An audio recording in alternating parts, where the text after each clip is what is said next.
Today, it's Madden NFL football. It's a special Halloween presentation of the NFL on EA Sports.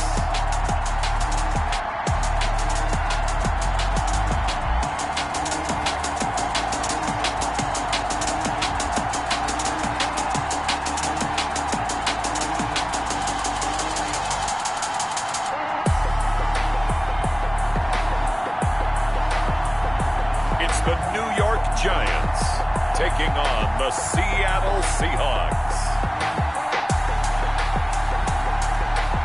EA Sports coverage of the National Football League is on the air. The scene a few moments ago, here it is. It's unlike any other in sport as both teams made their way out of the tunnel. These folks are fired up as their guys are ready to do battle between the Seattle Seahawks and the New York Giants.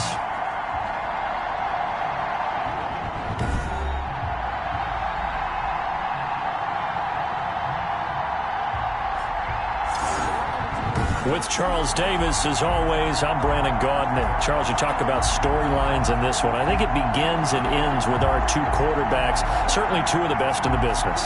And nowadays, I don't think you get by for long periods of time without a top-flight quarterback. The way the game is played, with all the responsibility he has and how the game flows through him, if he's not on the top of his game, your team's not going to benefit at all. Both of these teams about to reach the halfway point of this NFL season, and we're underway on EA Sports. Fielded just outside the goal line. And the tackle going to be made right there at the 25-yard line. So here are the Giants ready to start their initial drive of the game. And their quarterback, well, everyone knows he's got height, standing at 6'6". And I thought it was a really nice performance last week by him. 3 touchdown passes. I think that signifies exactly what he was getting done. He did have the 1 interception. But that's the ratio you say you're okay with, right? If you go 3-to-1, you're going to be pretty happy over the course of the season. And let's face it, he'll never blame the receiver publicly. But behind closed doors, he probably told his agent, hey, what's the deal? I should have had a perfect game. Certainly a nice job there by the defense rallying to the football and getting him on the ground. But I think the play gets made by the defensive front. Because if they can't get upfield, their job is to go ahead and get low, almost getting into a ball sometimes, stack things up, and make it difficult for the runner to find a hole. 11 yards there, first down. But one of the ways the quarterbacks keep all the receivers alive in a play, never lock in on any one guy. Make sure you keep your eyes moving, scan the field, and here he finds the open guy for a nice pickup. So here's a 1st and 10 at the 38.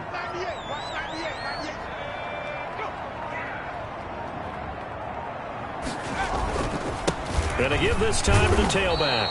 And he's dropped right at the 40. Gain of 3. Well, that's just a pile of bodies there, and that's when you kind of find out who's a tough guy, right? Who can stand up and make a play. It was only a 3-yard run, but for both sides, they had to walk away from that feeling like, okay, I can stand up when the going gets tough in here. Now a man open down the middle of the field. And that'll wind up moving the chains again as the tackle's going to be made at the Seahawks' 45-yard line. And this was a nice example of an offensive coordinator scheming his guy open. Just a little underneath route, just trying to free up some space, and it worked awfully well. Got him not just space, but plenty of room to run after the catch to pick up really nice yardage. So from Seahawk territory now, it's 1st and 10 at the 45-yard line. They'll look to throw. And just a short gain that time as they're able to get him down. The tackle made. Well, it's hard to have vision as a runner and find a hole when there's nothing but defenders in your way. They stacked that one up really well. But give him credit. Instead of trying to bounce it out and turn it into a big play, which might have turned into a big loss, kind of just took his medicine there and took the 1 yard. On 2nd down, it's Bryant. Oh, he sheds himself free. And he's corralled, but not before getting it inside the 35. It's a 1st down on a gain of 10. Relatively small.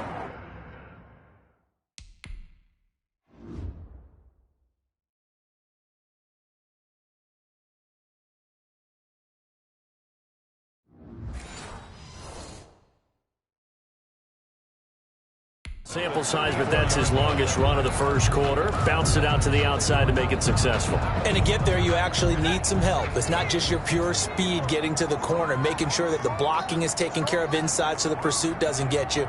And oftentimes, those wide receivers, tight ends that might be flexed out, they've got to control the edge and make sure no one from the outside can spill the play before he gets there. 15 more there, and they're on a roll. It's another first down. Quite the opening drive march they're on right now. It looks a lot like what we saw in practice prior to the game, doesn't it? You know, because on that last big practice beforehand, you go through your offensive script. You go through your play calling. You go through all the stuff and establish things, and it looks like it's going like clockwork right now for them. They'll run on first down. Bryant, and he'll take this inside the 20 and down to the 18. 2 yards on the pickup there. It'll be 2nd and 8. Ladies and gentlemen, that is a force of nature at the defensive tackle position. Yes, he's as big as they come, but still plenty agile. He's able to make a nice play there to swallow up the ball carrier. And that'll be incomplete. Took a pretty good shot as he tried to pull that one in. Couldn't hang on. 3rd down. It's been a good opening drive offensively thus far, but you know they don't want to waste it and settle for a field goal attempt after that incompletion. So this is a big play coming up here on 3rd down. On 3rd down, he'll drop to throw. Throwing left side here, and it's complete. And they'll lose yardage here. Knocked back to the 19-yard line. He'll wind up losing a yard on the play, and that'll bring up 4th down. And that was a heck of a play there on the outside. Partner, sometimes I think on a play like this as a corner, you've got to think to yourself, all I got to do is slow him down so others can come over and support. But in this case, he said, forget that. I got this. Sorry you had to make the run for nothing, fellas. 3, Seahawks, nothing. Even though they didn't find the end zone, they have to be pretty pleased with how they moved the ball on the ground because we know that that was one of their big goals in this game. And that really goes through the entire offense because when you're running the ball effectively, just about everyone's involved. It's not just the guy carrying the football. It's everyone blocking for him, both inside and on the perimeter. And this will not be returned. It'll come out to the 25. So out come the Seahawks now for their first possession. And we get a glance here at their leader, the man who will be calling the plays under center. And while he won't admit it because his team lost the game, he had some fun in the last one. He threw for over 400 yards. I mean, there's no getting around it. As a QB, yeah, okay. We lost the game, but boy, that felt good flinging it around. Now he's got to figure out how to do the exact same thing, yet turn it into a win.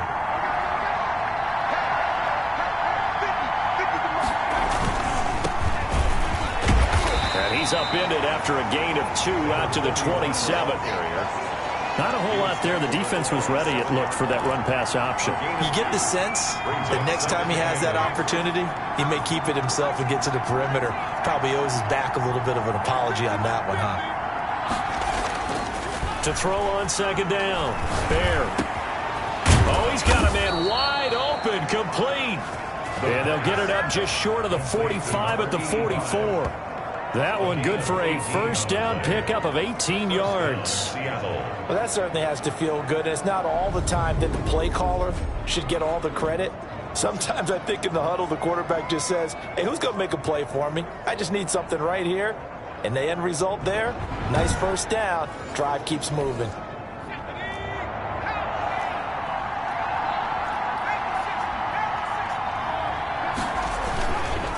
Now a handoff here to his running back. And this time they were ready for him as they'll stop him right at the line of scrimmage. They'll lose a yard there, and it's 2nd and 11. Sometimes you just sit back and marvel at what he can do defensively. Speed, strength, quickness, he's the whole package. And that package just wrapped up the runner for a loss.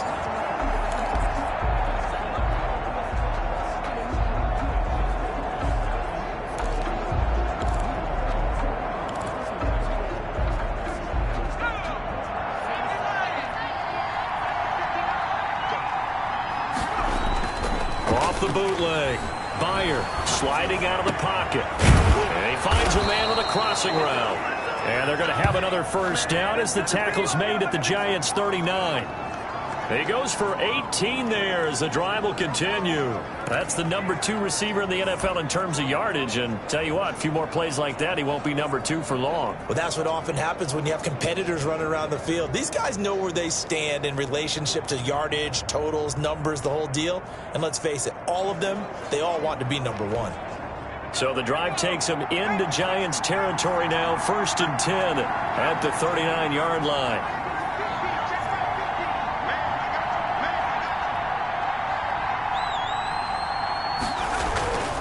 Back to throw. Bear. And he can't get away from the pressure. The Giants get there. 10-yard loss. And plays like that really hurt play calling. They had a really nice gain on the previous play, but gave about half the yardage back on the sack. Excellent pressure up front. Nowhere to go with the football. Down he goes.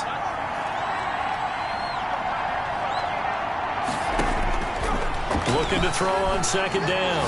Fire. The right side here, complete. They'll wind up getting 10 back as that sets them up for 3rd down. Fired that one in there, able to make connection on a nice in route. With those faster passes when they're going that fast, any hesitation as a quarterback that the deflection, if you miss, might be bigger and lead to an interception? Yeah, and the deflection works both ways. Maybe a defender gets a hand in the way and it pops in the air. And sometimes you throw it so hard your receiver can't handle it, and he pops it up in the air for the defenders to grab as well. But a moot point there as they were able to connect. 3-0 after 1 on EA Sports. Giants 3, Seahawks nothing.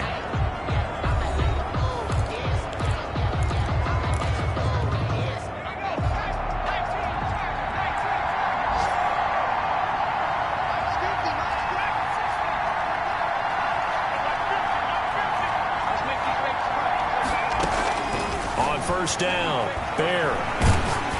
And he takes a shot on the release as this will be incomplete. They've given up a few 1st downs on this drive, but getting the incompletion there, that should give them something to build on and maybe turn the tide. Throwing again. Beyer. And he's going to be taken down here. A sack back at the 32. Enough to start to have a good drive. Quite like a big loss on a sack, does it? Now they're looking at a 3rd and long, and suddenly the momentum shifted to the other side of the football. And old Mo is a very, very fickle man.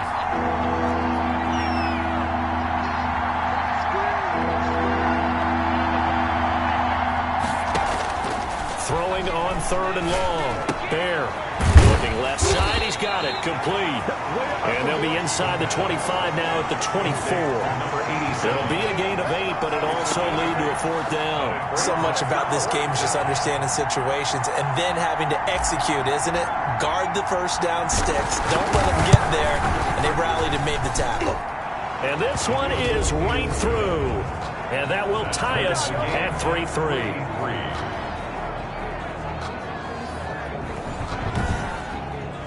So the field goal there caps what winds up to be an 11-play drive. Well, partner, that's a lot of offense to run there to only get 3 points. So I just wonder, are they going to recycle those plays because they were successful in getting 3? Or do you go to another section of the playbook trying to find ones that get you into the end zone, get you 6?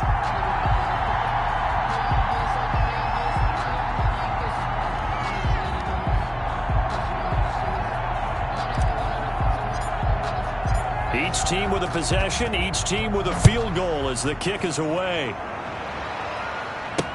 That's fielded on the back line of the end zone. And he'll decide to not bring this one out as their drive will begin at the 25. So the Giants getting the football back here for their 2nd drive. And last time able to get 3. It's not what they wanted. They wanted 6, but they got at least something. They mustered something out of the drive. They'll take it. I like the way you've described it. Not ideal, but they'll take it. Anything to put some points on the board. But this time on offense, they don't even want to see the field goal kicker trot on the field. They want that ball in the end zone. Yeah, they'll be going for 6. Not a big window to throw. Coverage wasn't too bad there. Yeah, they had him under wraps pretty well, but somehow able to muscle his way open and catch the ball. Ball on the 30. They'll come up with a 2nd and 5. From the shotgun now, here's an inside give. And he'll slip his way up across the 30 to the 32. Just a couple on the pickup there, and now it's 3rd down. And this is why aggressive defensive coordinators love to blitz. It wreaks havoc because they end up taking their attention to the blitzers, freed up the D lineman to make the play. On third and short, they'll try and pick it up through the air. And this is going to be incomplete. The passing game not in sync here early. And now it's fourth down. Well, the other day they told us when we've got 3rd and 5 or less, we have to be able to convert. And I guess every team would say that, Charles, but an opportunity miss there. What they were trying to tell us is they believe it's a matchup game at that point. And they liked some matchups that they had, thought they could exploit them, unable to do so on that play. And he was called on 3 times in the win last week as his first one here's away. It's a 39-yard punt, 3 on the return, and it'll be Seahawk football, 1st and 10. Seattle's offense coming back onto the field, ready for their second drive. And a methodical drive last time, but they couldn't get that knockout blow. They had to settle for 3. But you got to like what they've been doing along the way, right? It's almost like the body blows, the setup punch. As you said, they didn't get the knockout blow here, but that doesn't mean it can't come later in the game on another possession. And the defense on the other side, maybe a little gas. Yeah, a little tired. And if nothing else, they just feel relieved getting upfield and giving up 3. They don't exactly feel like they've handled the offense. 2nd and 6. To throw on 2nd down, Byer. It's a short one here, complete to his tight end. That catch good for only a yard, and it'll be 3rd down. Brandon, perfect defense in this situation would have meant that there was an incompletion. They would have picked it off. Okay, so they gave up the completion. But I really enjoyed watching how the defense stayed in sync, stayed in great communication. And as he dragged across each zone, you see him pointing, communicating. There he is, and they passed him off to each defender. Ended up making a nice play, even though it was complete. From the gun on 3rd down. Bear, and almost picked off. I guess the good news for them now, it's 4th down. The passing game not in sync here early, and now it's 4th down. On is the punt team now as this one's sent away.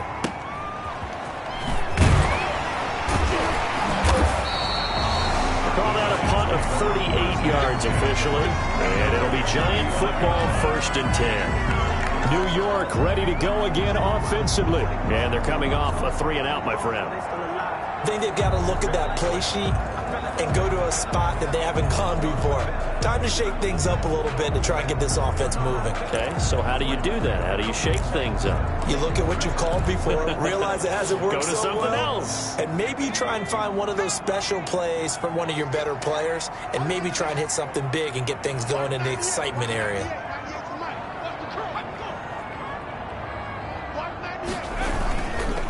On 1st down, it's Bryant. 7 yards on the pickup there, and it'll leave him with a 2nd and 3. Well, no matter how they phrase it, staying on schedule, staying ahead of the sticks, whatever you want to call it, 7 yards on 1st down, that fits the bill. So they'll come up after the gain of 7 on a 2nd and 3.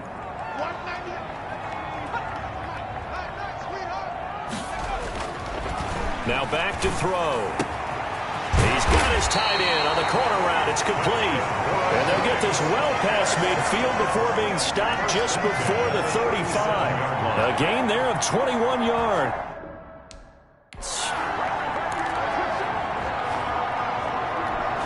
This offense finding its legs now. Here's another 1st and 10.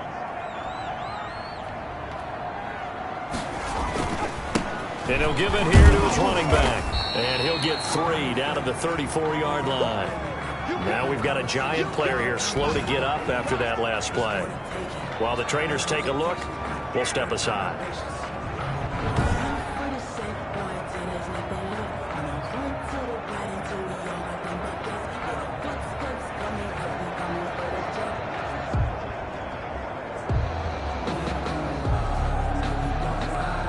The last run got 3. Now here's 2nd and 7. And to give this time to the tailback. And it's still about 3 yards shy of a first as the 4-yard pickup brings it to 3rd down. On any running play that's called, they're always hoping that it's going to break big and go the distance. But when you get a nice gain like that, you're able to do so many things anyway. You can come back and run essentially the same play again, continue to move the ball on the ground, or you can decide to throw the ball now because usually you have the defense back on its heels. Now the Seahawks going to use the first of their timeouts. They'll have 2 remaining as we step aside here in this second quarter.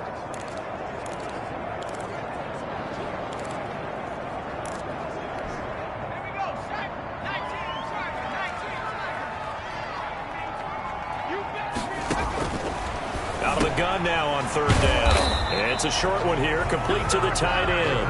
And boy, he is very close to a first down, but from where they're spotting that football, he's going to be a foot or so short. One hallmark of good defenses is understanding the game, understanding positioning, and tackling immediately in the secondary after catches. I think we just saw that on display right there. Got to him before he ever had a chance to think about turning it upfield.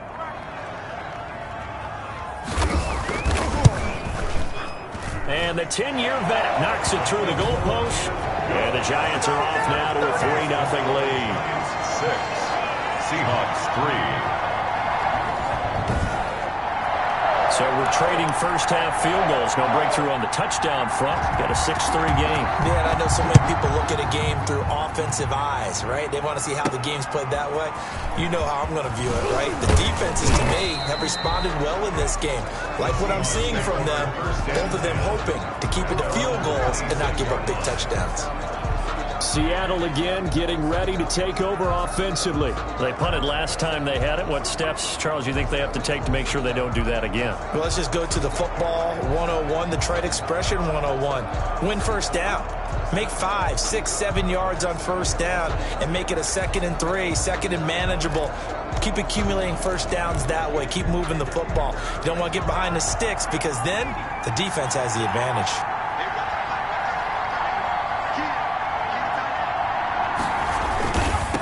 Now a handoff here to his running back. He gets it forward for 4, maybe 5, but the flags fly. And this one could be coming back. So some holding over on the left side of that O-line. And I know for the guys trying to move those big defensive people, they'd love for them to stay in one spot. But they move around so quick and so fast that sometimes you just have to grab them.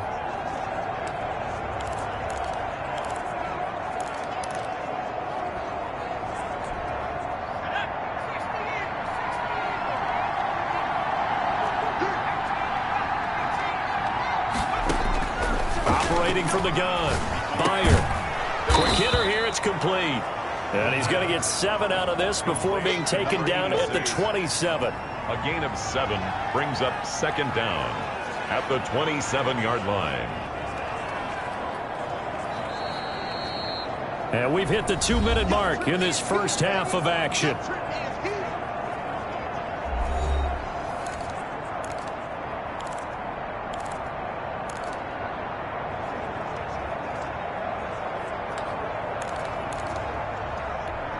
Coming up at halftime, we remind you once again that we're going to check in with Jonathan Coachman in Orlando. He'll have stats and scores from around the NFL as we reach now, hard to believe, the halfway point of the season. Time flying. It certainly is. Time to get the sweaters out, my man. Now left side, a completion to his tight end. And they'll get it up just short of the 45 at the 44. It's a pickup of 17 and a first down. I know you're trying not to scoreboard watch, but you only got 3 points. You're kind of hoping that that type of play there gives you some positive momentum going into the half. Yeah, need to do something to get more than that 3 number that they have on the scoreboard right now. On 1st and 10, Bear firing quickly here, and that's complete. 3 yards the gain there, 2nd down. When you're playing a quarterback with some experience and some moxie, you enter the danger zone when you decide to blitz him, because if he's able to diagnose as he did on that play, he can hurt you downfield. He reads defenses so well, doesn't he? He really does, and the best part about that play for him, I don't think that was his primary target. I don't think so either. I think he had the read, figured out where the blitz was coming from, and went to a secondary target for a really nice game.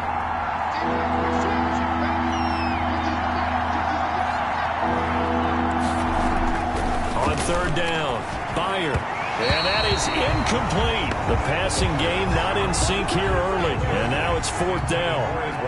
Has to be a little bit of frustration there. Back-to-back incompletions. Receivers blanketed on both attempts, this time on 3rd down.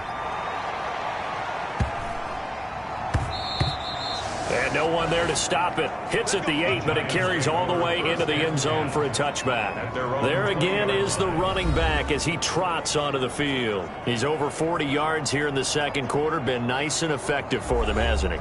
He has definitely been dependable, and really shouldn't underestimate what he's getting done here, because anytime you're on a pace that's going to approach 100 yards, you've really done some damage in an NFL game. And now he's looking just to add to his totals.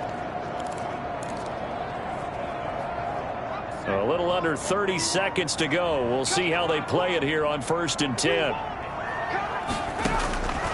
They'll come out throwing here to start the drive. Into the hands of his receiver, Anderson. And he will have a first down as they're into field goal range now at the 30. Give him 10 yards there, and about by the nose of the football, he's going to have a first down.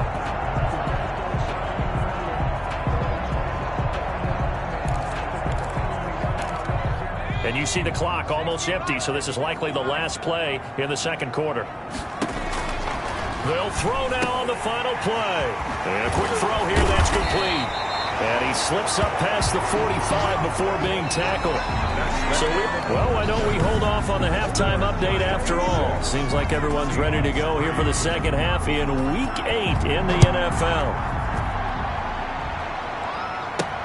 This will make it into the end zone. And we will not see a return to start the half, as this will be a touchback. As Seattle now ready to march out of the field. And with the way this offense has played thus far, to be frank, they got to feel pretty grateful to be in the ball game. I would agree with you totally, because they've done all of nothing offensively in this game, yet they still find themselves in a position on this drive where a touchdown can give them the lead. They need to take advantage of it. And they're still looking for that first touchdown here in the third quarter. All they have so far, the field goal. They'll start the third quarter here on the ground. And this will be a gain of 5 as he gets it to the 30. I have to think a major focus at the halftime meetings had to be figuring out how to create space for the running game to get operating. Well, what you pointed out to me at half seems accurate. That line has struggled to sustain blocks. Yeah, I would agree with that totally. They've got to focus on staying on their double teams at the first level, make sure that block's secured before they slide off and try and chip someone at the second level.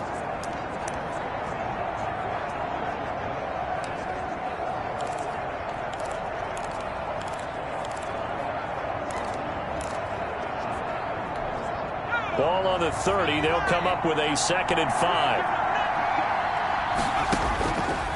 Looking to throw. There. And the giant rush gets home as down he goes. We are seeing two really confident defenses imposing their will on these offenses in this game. Yeah, absolutely, going toe for toe. Just curious if one of these offenses can wake up a little bit. Is there any way they can find something that can pop, something big to knock them back on their heels? They have 5 in the secondary now for the Giants on 3rd down.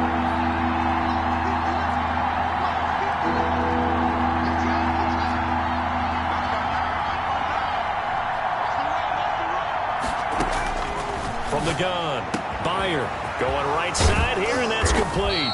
And he is going to have a Seahawks first down as they're able to get the 3rd down conversion. A gain of 33. Oftentimes now offenses aren't nearly as precise as days gone by. They just tell receivers, find an open patch of grass and let the quarterback find you. And that's exactly what they did on that play.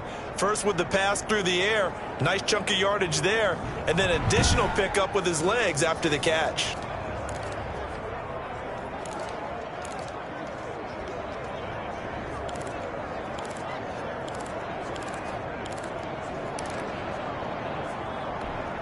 So the line of scrimmage moves all the way across the 50 now as they come up 1st and 10.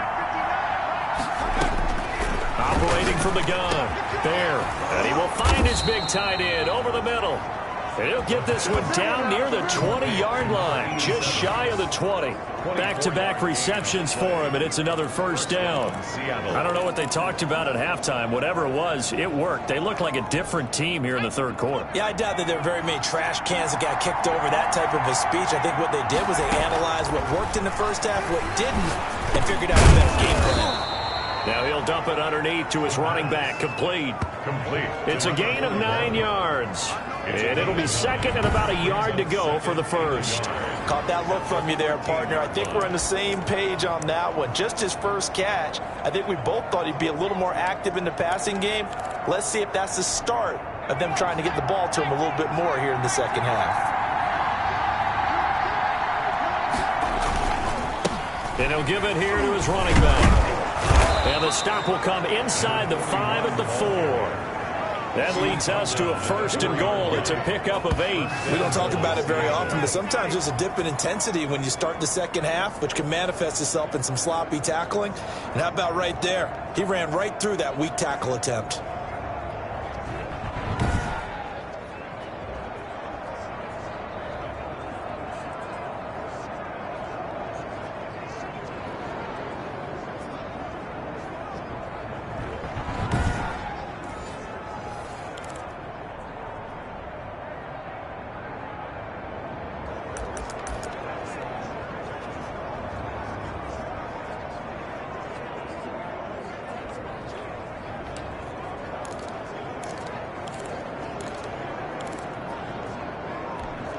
The kicker fest so far, all points via field goals. They're hoping to change that right here.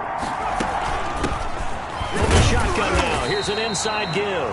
And ultimately, this won't go for much, maybe a couple, but boy, he showed off that make-you-miss ability that certainly is in his arsenal. Sometimes with the running game, you've just got to stick with it. Look, it's the third quarter, no time to panic. But that also doesn't mean you just do it the same way you've been doing it the entire ball game. Maybe change up some blocking assignments or run a few different plays, but stay with the overall essence of the running game. They're able to get a couple here, but won't get across the plane as they stop him right around the 1.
This is 3rd and goal. And this Giants defense, they have withstood the test thus far. They'll try to run this one in. And this time he is in. Yes. A great effort there. His 2nd touchdown on the season. And the Seahawks are going to retake the lead. Well, they decided to run it in and got it done on 3rd and goal. A lot of times that's a passing play. The kicker just has to come out for the PAT. He can breathe a sigh of relief as well, right? Although I don't know if he's really breathing a sigh of relief. I think he likes to put 3 points on his ledger. No going for 2. They'll kick the point after.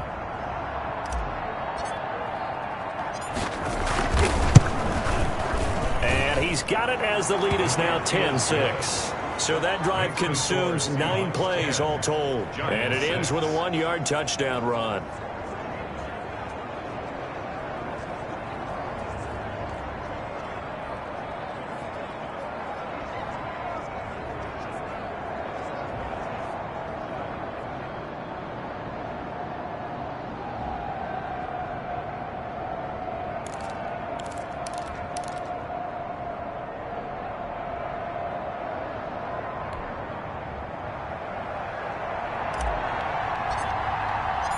Set now to kick this one away, and off it goes. Fielded just outside the goal line. Now a hit and a loose football. Fumbled on the play. Recovered by the receiving team. So a teammate picking him up there, that was nearly disaster. And the way that you coach these things, you want to make sure you have eyes towards the return guy because you want to make sure that the catch is secured. A lot of teams do that. They have at least one guy. Okay, you're responsible for making sure he secures the catch. He's not always the one that makes the recovery, but he can always sound out the alarm. Hey, ball's on the ground. We've got to get it back.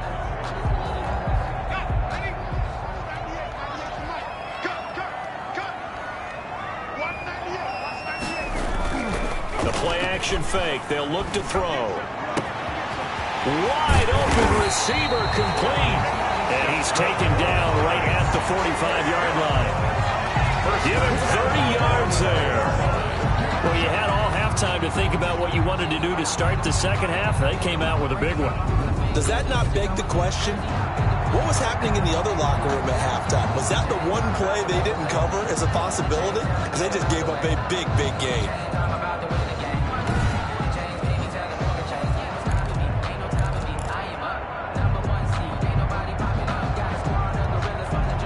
So the big play moves them all the way across midfield. It's 1st and 10 from the 45. Now a give right side. Bryant. Give him 3 on 1st down. It'll set up a 2nd and 7. But from an offensive perspective, that was a tough run because he only picked up 3 yards. Well, let's flip it over to the defensive side. They now have the advantage. 3 3-yard gains. That means they're punting the ball likely on 4th down. That's what you're looking for when you're playing defense. A 1-yard gain there following the 3-yard pickup on 1st down. Just not a whole lot of room to operate there on that carry. No, not at all. They did a really nice job staying in their proper places and not allowing any lanes to open up. And they'll need to get to the 35 if they want to keep this drive going on 3rd down. Out of the gun, they'll look to throw. Open man is Anderson. And he will have a Giants 1st down as they're able to get the 3rd down conversion. 2nd catch for him today, and it'll wind up a 1st down. As an unbiased observer, I think it would have been interesting to see what they would have done if they hadn't gotten the 1st down there. But since they did, I guess the point is moot. And they're right there in that middle ground, field goal range, punt, go for it. But as you said, they picked it up.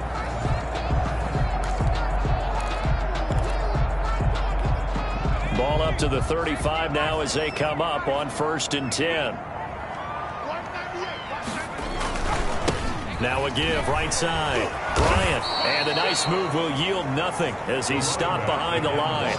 Officially, it's a 1-yard loss. That's going to bring up 2nd and 11. After seeing that, maybe time to go back to some downfield throws here. Yeah, anything. Change it up because the teams that win, the best teams, they're the ones that make adjustments.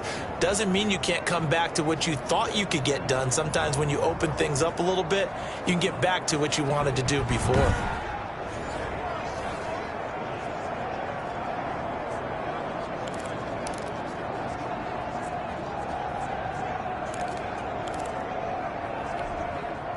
Second and 11.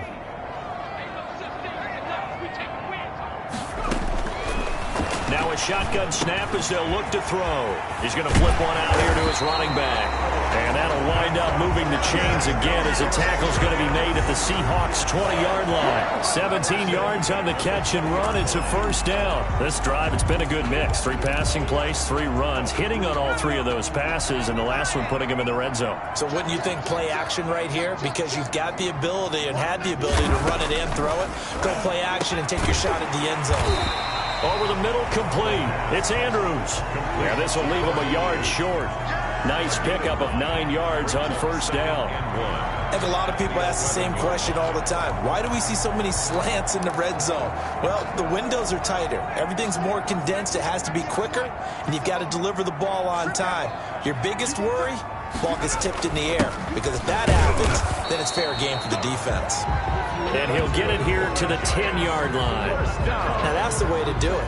Hand it to someone with vision and good footwork and handle it a little bit of power, and you find a way to pick up 1st downs. So not quite a 1st and goal. It's 1st and 10 from the 10. They'll keep it on the ground. It's Bryant, and he will take it on in for a Giant touchdown. A great play there. His 4th touchdown on the year. And the Giants are once again going to retake the lead. Well, they had their chances in the first half, you remember, but had to settle for 2 field goals. This time they come away with 6. I think they actually got affirmation about what they were doing by getting a touchdown, because the field goals means they got in range but couldn't quite finish it off. This time they broke through, and that's great for the old confidence. And on the sideline, difference of a feeling between 3 and 6, is it astronomical or no? It can be at times, that's for sure. A lot of times the field goal feels like a disappointment. The touchdown, well, that tells you you're getting it done. And this one through the uprights and good. A good drive that time as they go 9 plays in all. And it was finished off with a 10-yard touchdown scamper.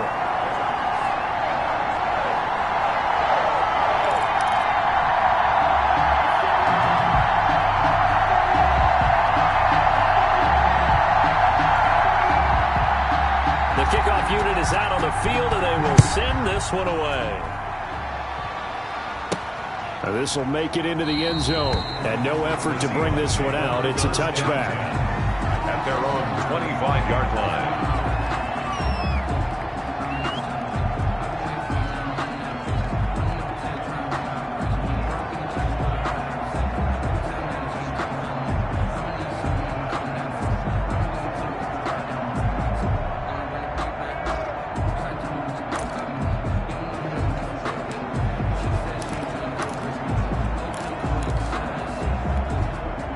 Coming to the line here to begin their next drive, the Seahawks offense. They had gotten the lead with the opening drive touchdown in the 3rd quarter. Now they relinquished that lead back. Could be in for an interesting second half. It certainly appears that way, doesn't it? Almost turning into one of those pendulum games, right? Where it swings back and forth, and who's going to make the play that changes that maybe it puts it on one side and keeps it there.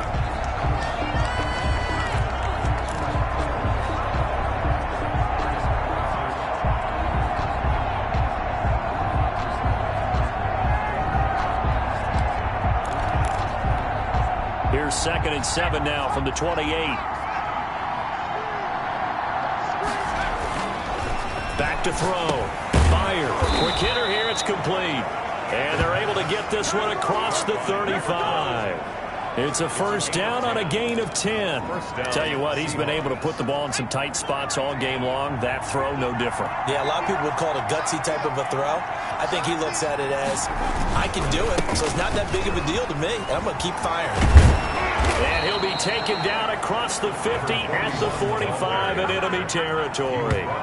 17 more yards on that one as they keep the drive rolling. I tell you, they didn't give it to him much through the first 3 quarters, but when they have, he's been efficient. Maybe they ride him more here down the stretch. Yeah, I'm not sure it was actually in the game plan for him to have as few carries as he has, but it might play out really well for them now. As you noted, if they want to ride him down the stretch, he should have fresh legs. Some good games going on in the early window. This might be the best of the bunch. Running game working. They'll stick with it on first down. Another just a yard on the pickup there, and it'll bring up a 2nd and 9. At the 44-yard line. A gain of a yard. Brings up 2nd and 9.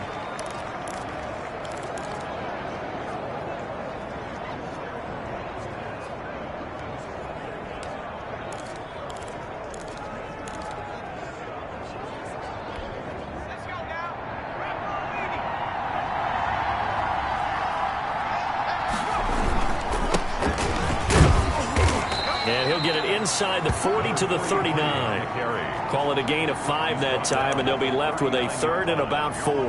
What a luxury to have a guy like this who can not only spell your starter, but can come in and keep drives going.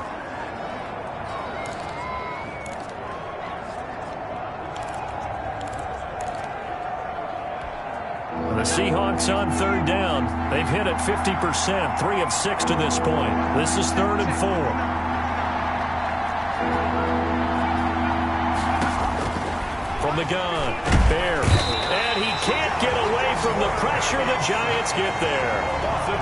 Great job defensively. I think he was trying to go through his progressions, find someone to get rid of the football. Before he knew it, he was on his back. So that just brings us right back to what you said in the beginning. A great job defensively. Nowhere to go with the football.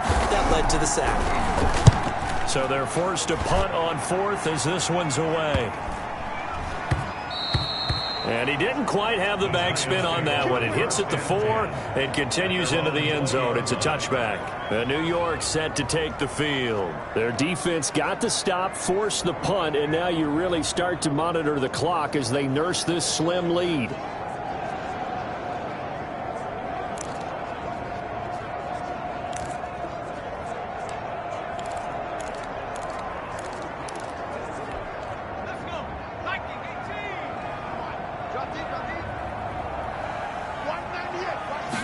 They'll start with the option. That's going to go as a loss of a yard, and it'll be 2nd down. Behind the line of scrimmage. It's a loss of a yard. Brings up 2nd and 11 at the 19-yard line.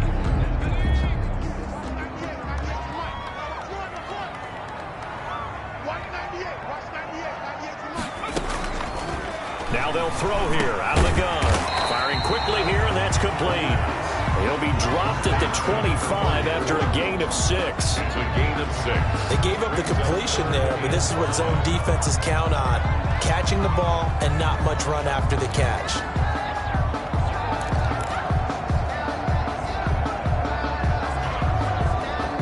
The Giants on 3rd down. They've only converted once in 4 tries. This will be 3rd and 5.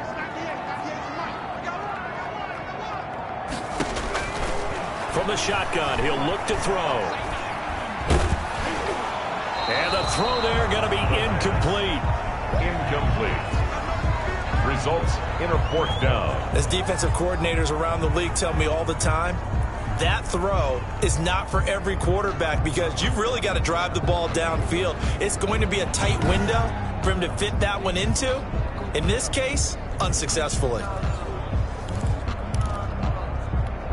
And the Giants send out their punter now as he'll kick it away for the 2nd time.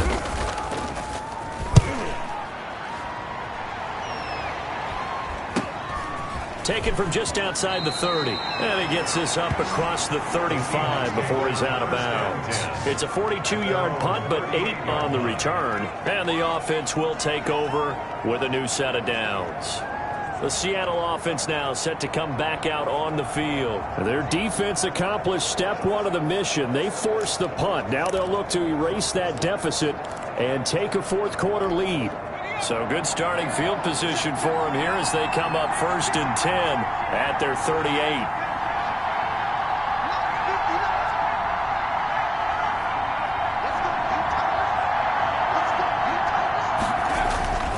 Throwing to start the drive. Byer. And it's a short one here, complete to his tight end. And to the 42-yard line here and brought down there. They'll contain him to just 4. 2nd down. At the 42-yard line.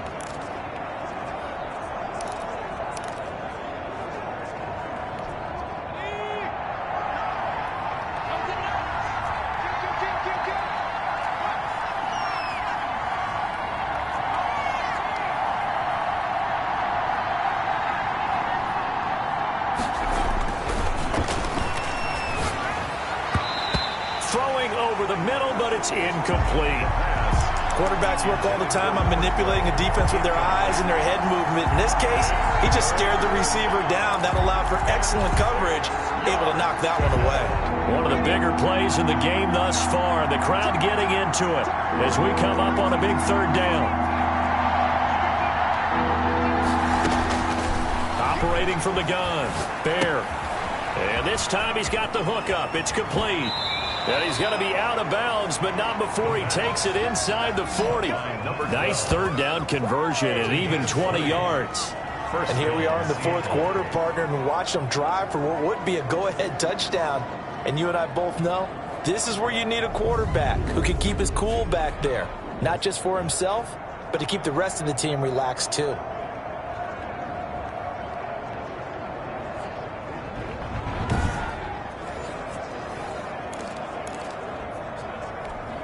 So here's a 1st and 10 at the 38.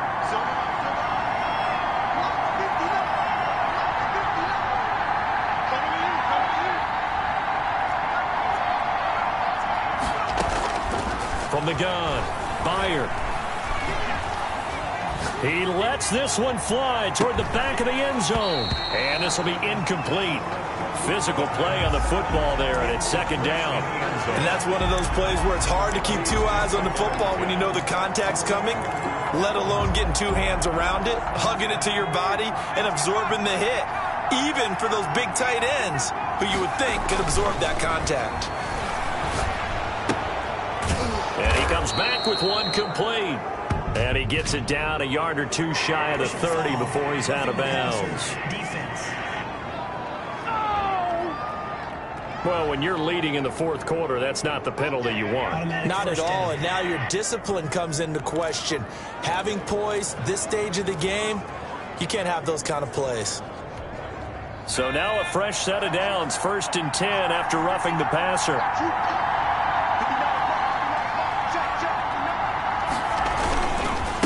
And they give this time to the tailback. And they'll get him down after a pickup of 8, 2nd and 2. Good yardage there on first down. Exactly what you want. Get yourself set up to keep making first downs, keep the clock running. And if they're smart, you're starting to milk the clock. No hurry before you run your second down play.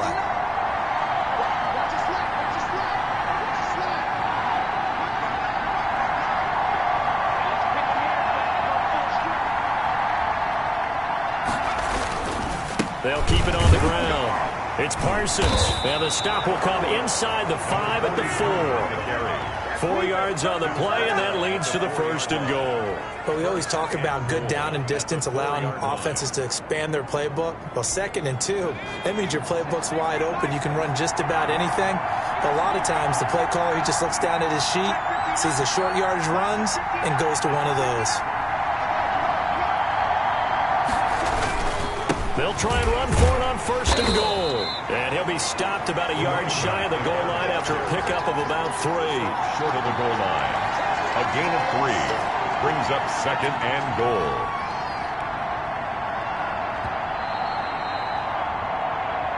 Three points separating these two sides with 2 minutes left to go in the 4th.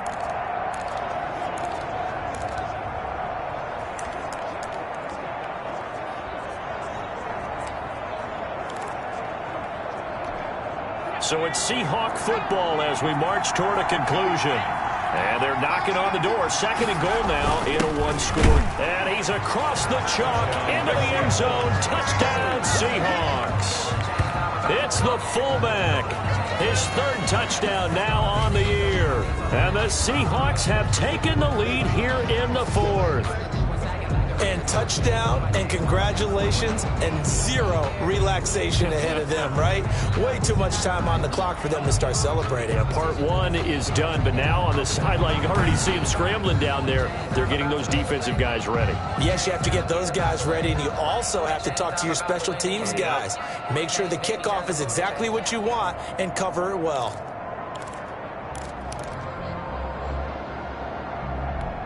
Still an important piece of business to take care of, the extra point.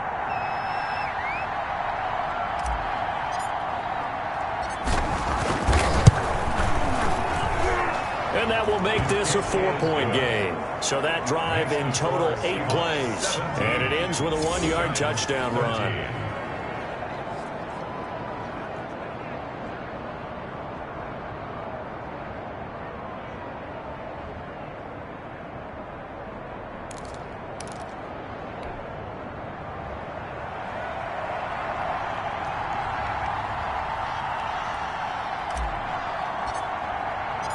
Out is the kickoff unit as they run up and send this one away. That's fielded on the back line of the end zone. And not willing to risk another fumble, he'll sit on this one. It's a touchback. The Giants now down by 4, just under 2 minutes to go. They need a touchdown. A field goal is worthless now as they come up on 1st and 10.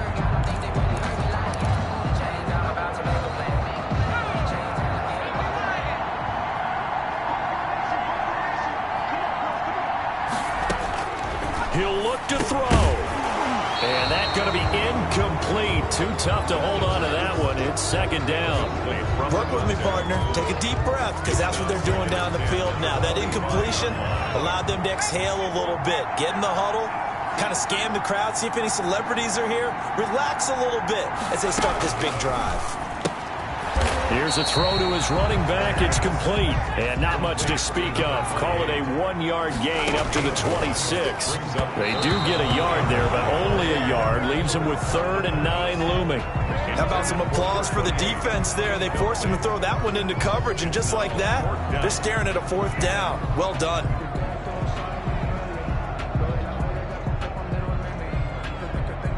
Down 4 late. Got to go for it here on 4th down.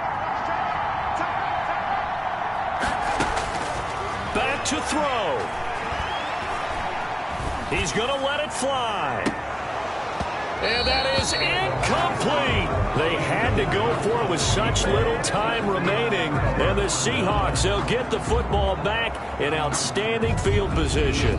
And he'll have a tough time living that one down. It's one thing, Charles, to drop a pass. It's quite another to drop it on 4th down. And so many teams work on that in terms of locking in on those key downs. You know, you and I have both been to practices where we've seen, hey, 3rd down situation, big 3rd down alert, lock in here, 4th down play, make sure you focus just a little bit extra. It didn't pay off in that situation.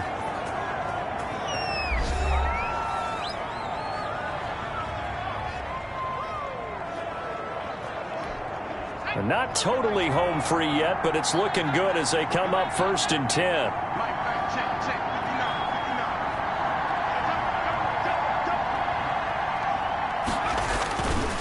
They'll try and run some clock here as they keep it on the ground. Now the Giants will use the 2nd of their 3 timeouts as they'll head to the sideline and talk over what to do next.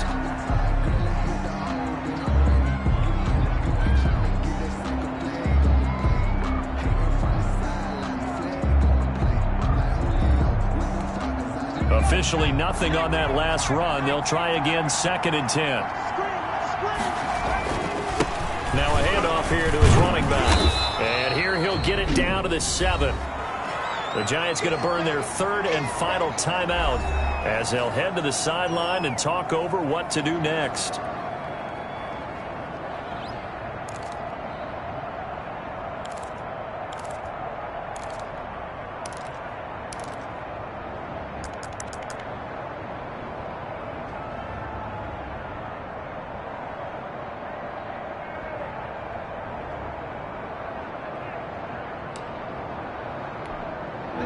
In the secondary now for the Giants here on 3rd.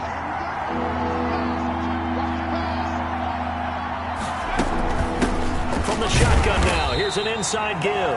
And this effort won't be enough as they rally up to stop him a couple of yards short. Call it a gain of 3, and it'll bring up 4th down. Now that was a big-time play by the defense. They as well knew where the 1st down line was, and they didn't let them get anywhere near it.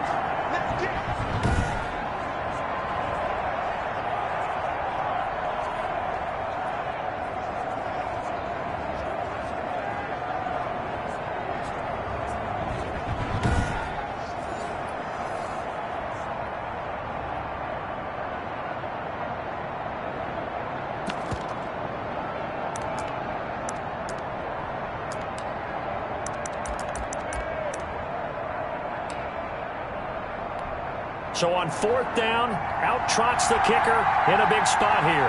From the left hash, should be a fairly easy one here.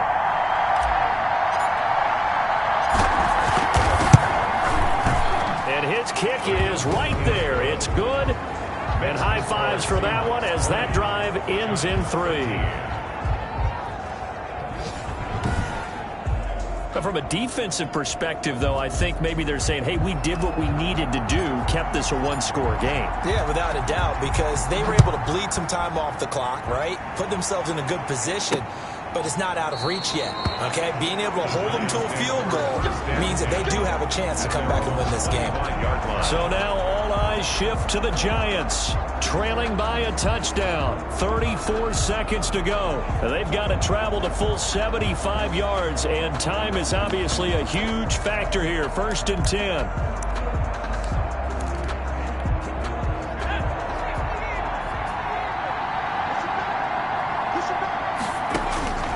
Back to throw.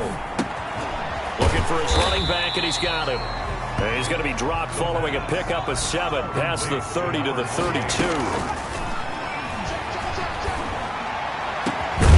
Throwing right, and that's complete.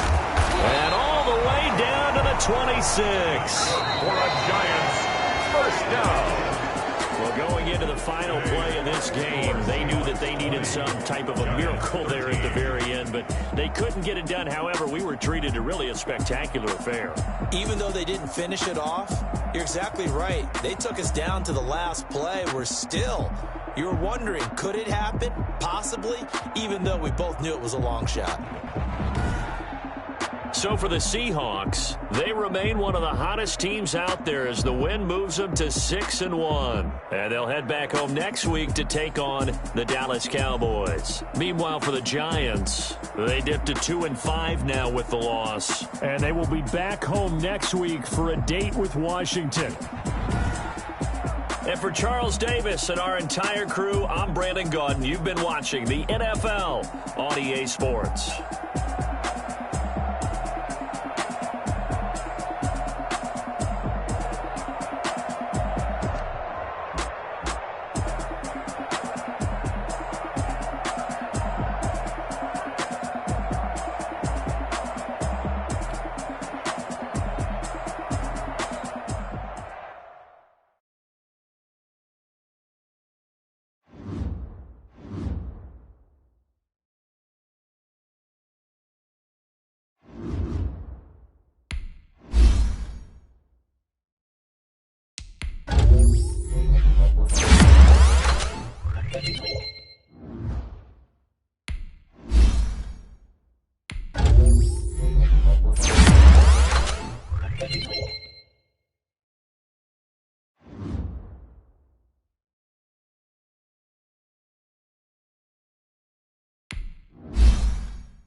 Tonight, from Seattle, Washington, it's Week 9 of the NFL on EA Sports.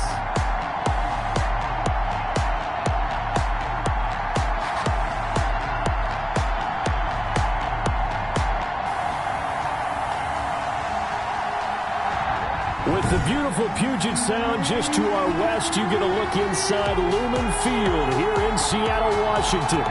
Tonight, we start Week 9 with a prime-time matchup between the Dallas Cowboys and the Seattle Seahawks. And down he goes just shy of the 25. Now, penalty marker is down. Let's see what that's about. Now, this is going to put him back with a not great field position. So they really got zero benefit at all, right? Sometimes you can absorb a penalty when you get a big return. Then the penalty brings it back, but you still have great field position. As you pointed out, not in this case. From the 13 now, they work on 1st and 10. Operating from the gun. Bear. And he's got his man out of the backfield. That's complete. The game's first play produces 6 yards, brings up 2nd down. Charles, Thursday night game, I think a lot of teams probably say shrink the playbook somewhat. Is that correct? I think you're right about that because you just don't have the amount of time that you have in a normal week to put in a full playbook. So as you said, you shrink the playbook, pick out the plays that work best for you. And you know what else you're looking for? What's that? Who are the freshest guys coming off of the last game to play on a Thursday night? Guys have a little extra pep in their step. You go to them early and often. A limited running room as he'll get about 3 to the 21. Made at the 21-yard. Vision is so important for the man in the middle because his ability to look through all the clutter that's happening in front of him, diagnose a play, and then go make it and finish it, that's when the great ones know that they have the goods. An early test, 2 plays in. This is 3rd and 2.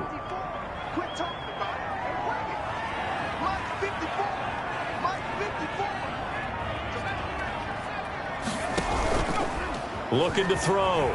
Bayer. Now a loose football. The ball comes out. And it's picked up by the Cowboys. And great field position coming up in the red zone at the 17-yard line. So here come the Cowboys onto the field with excellent position to get things started. And a glance here at the man calling the plays under center, their 6'4" quarterback.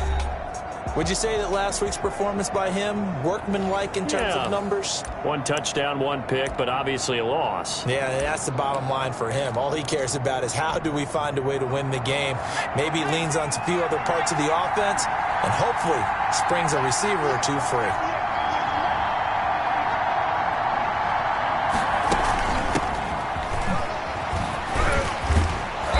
This carry with the extra effort is going to get him stopped up just shy of the 10. And now it looks like we've got a Cowboy shaken up down there on the field.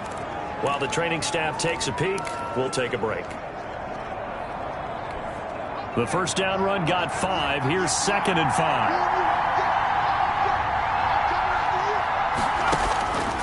From the gun, Ellis. That is caught at the 7-yard line. And the Cowboys are going to have a 1st and goal as the tackle is made at about the 5. That play gets them 6 yards and sets them up with a 1st and goal.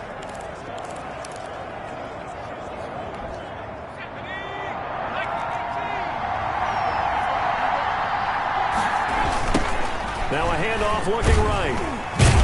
And he goes backwards on this one, losing yardage to the 7. That sends him 2 yards in the wrong direction and leads to 2nd down. This defense is a difficult one to prepare for, one of the best in the league. They'll come at you from all angles, and they did a nice job there stopping him for a loss. Now from the 7, here's 2nd and goal. Operating from the gun, Ellis. The quick slant caught. They'll wind up getting 7 on the completion, but they'll still be faced now with a 3rd and goal situation. They've got good playmakers on the offensive side of the ball. I don't know what happened last week to really hurt their performance and hold down their production, but I would dare say that this week in practice, there's a lot of talk about how they're going to increase their proficiency. And that was a good start getting the playmakers involved. You mentioned. And he will take it in for a Cowboy score. A great effort there. His 6th touchdown of the season. And the Cowboys have taken the early lead. Able to punch it in on 3rd down makes it easier for those guys on the sideline. They didn't have a 4th down decision to make. Yeah, could you feel the exhale? Because they were already thinking ahead, as all the good coaching staffs do. Anticipating, will we have to make the call? They already had it lined up. Never even got to it. Point after, right down the middle. And that makes the score 7-0. The kickoff team on the field now as they will send this one away. This one fielded at the 5. And he'll take it up past the 25 to the 26-yard line. At their own 26-yard line. Seattle's offense coming back onto the field, ready for their 2nd drive. And they had the fumble last time that led to a touchdown. That's a no-no. We'll see what they do here this go-around. A big no-no. Put that in capital letters. Turning it over, the other team takes it down and scores. That can be a deflator for a football team. Now it's up to the offense to get back out on the field and pick things up. Now, they're out there. We'll see if they can pick those things back up. They throw right away, and that's complete out on the right side. And they work this well upfield across the 45. That good for 21 yards on the catch and run. And let's face it, that what we just saw there, not a surprise, is it? I mean, this is what he does well. And if you don't tackle him as soon as he catches the ball, this is the end result. Big yardage afterwards. Got the speed, the agility, so good with run after catch. And we're only in the 1st quarter, so they better get a wrangle and a hold on that quickly. Yeah, you're exactly right. And what's really difficult to try and defend him is if you want to press him so that you get him on the ground quickly after the catch, a lot of times he'll just run past you at the initial point of contact, and he'll go deep. These are his numbers from last week's contest. 14 carries, 64 yards. And now that he's playing a Thursday night game, short week, you know he spent a lot of time in the trainer's room in the cold tub trying to get his legs back for this game. A good run, got 7 on 1st. Here's 2nd and 3.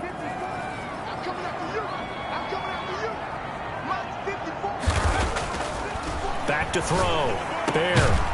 And he's got his big tight end over the middle, complete. And he's going to have another 1st down here as the tackle's made at the Cowboys' 24-yard line. A good pickup there, a 22. Nice job there of utilizing his big target. He didn't overthink it. Understands the catch radius. Understands that he knows how to use his body to keep defenders away from the ball. And puts it right out there for the nice pickup.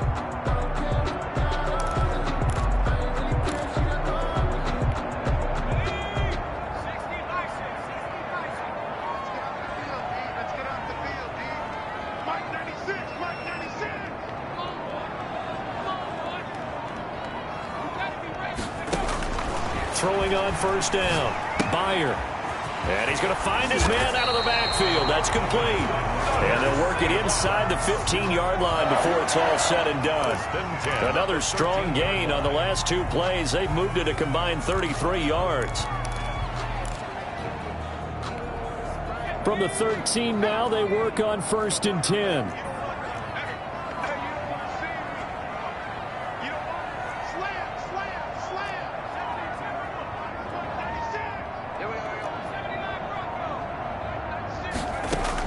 From the red zone now, they'll look to throw. Throwing middle, and it's complete. And he'll be brought down here at the 3-yard line. That one good for 10 yards. And that'll bring up a 2nd and just about a few inches here. As a passer, you're always trying to find that open window to throw the ball downfield. How about this one? Right in the middle of the field, right in the heart of a defense.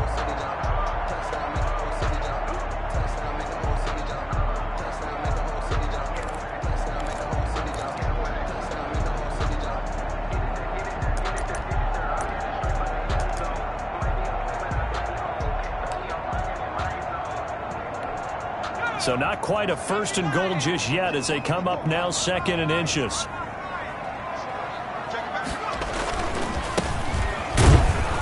And he is met in his tracks behind the line of scrimmage. Officially, it will go as a 1-yard loss, and that's going to lead to a third down. That's a really alert defense there because they saw the heavy look come in from the offense, countered it with extra linebackers who brought a little bit of speed and heft, and able to really make a big-time play for their defense. And they'll let their fullback try and push the pile.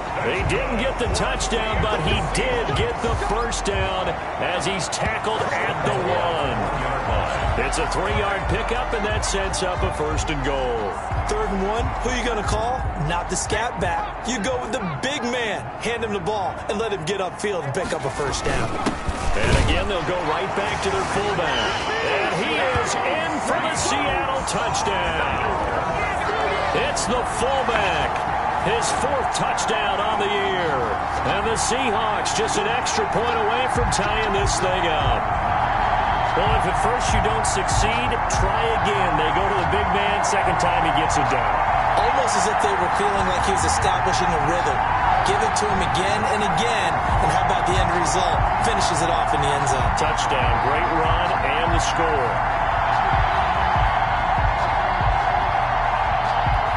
But now they'll line up to kick the extra point.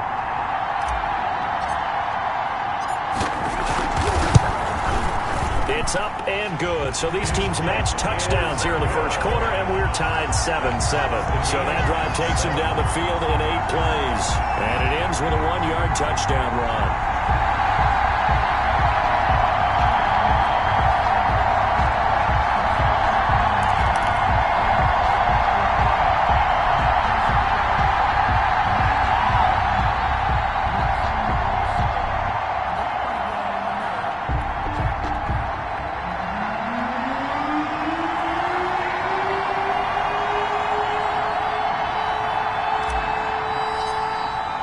So all even at 7 now as they kick it away. Taken about 7 yards deep. And it'll come out to the 25 as he will not attempt to return. 2nd drive forthcoming here for the Dallas Cowboys. And for them, a touchdown their last go-around. Obviously, they'll be hoping to do that again. And when you start plotting for this drive, when you start thinking to yourself, okay, what are we going to do? You don't go away from what you did before because that worked. But you have to be prepared for wrinkles and counters because you know they'll make some adjustments.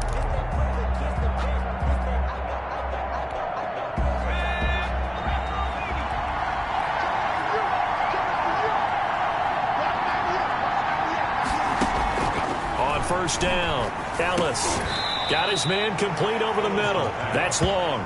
He'll be dropped after a gain of about 6 across the 30 to the 31. 2nd and 4. They'd love to just strike back with a touchdown right here, and if it's a long play, so be it. But the main goal, get a couple of 1st downs, run some plays, run some clock, allow their defense to get a chance to catch their breath, settle down, and relax a little bit after they just gave up a score. Now this one over the middle into the hands of his tight end, complete. We've seen quite a bit of the short passing game here early on first quarter, haven't we? We have, and I think it works a couple of ways for this team because, number one, you throw the short game until they stop it. And if they're not going to stop it, you keep throwing it, and occasionally you'll break a tackle and turn it into a bigger game. Also, if they start to creep up, start to pressure receivers, now you go over the top, take it deep, and now you get some of those big shots downfield. And a quick throw here, that's complete. A gain of 6 there on 1st. It's a pickup of 6. Brings up 2nd and 4 at the 41-yard line.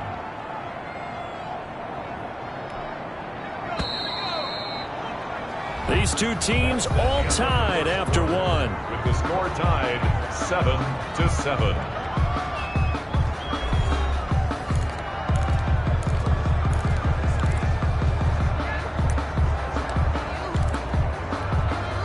Second and 4.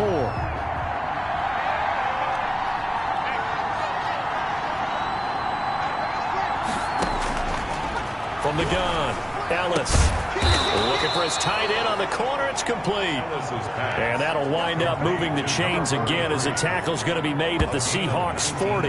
19 yards to pick up there. Move the chains. And that was good protection there. No, that was great protection there because it allowed him to lock in on his receiver. Although I think he was looking for his tight end on the corner route all the way. Nice connection there for a really nice gain. So from Seahawk territory now, it's 1st and 10, right at the 40. Now this one complete downfield on the left side. And brought down, but not before they're inside the 25. 17 more yards on that one as they keep the drive rolling. Seems as if the passing attack's starting to heat up a little bit here in the second quarter. You can sense and you can see the momentum because now they're reading their patterns downfield, they're understanding the coverages, and they're finding the open holes in the defense. And he's going to lose yards. They take him down at the 26. 2 yards the loss, 2nd and 12. This defense is really thrown around in the first half. They've gotten to the ball carrier before they can really get started. Offense got to come up with something else in order to try and get this running game going.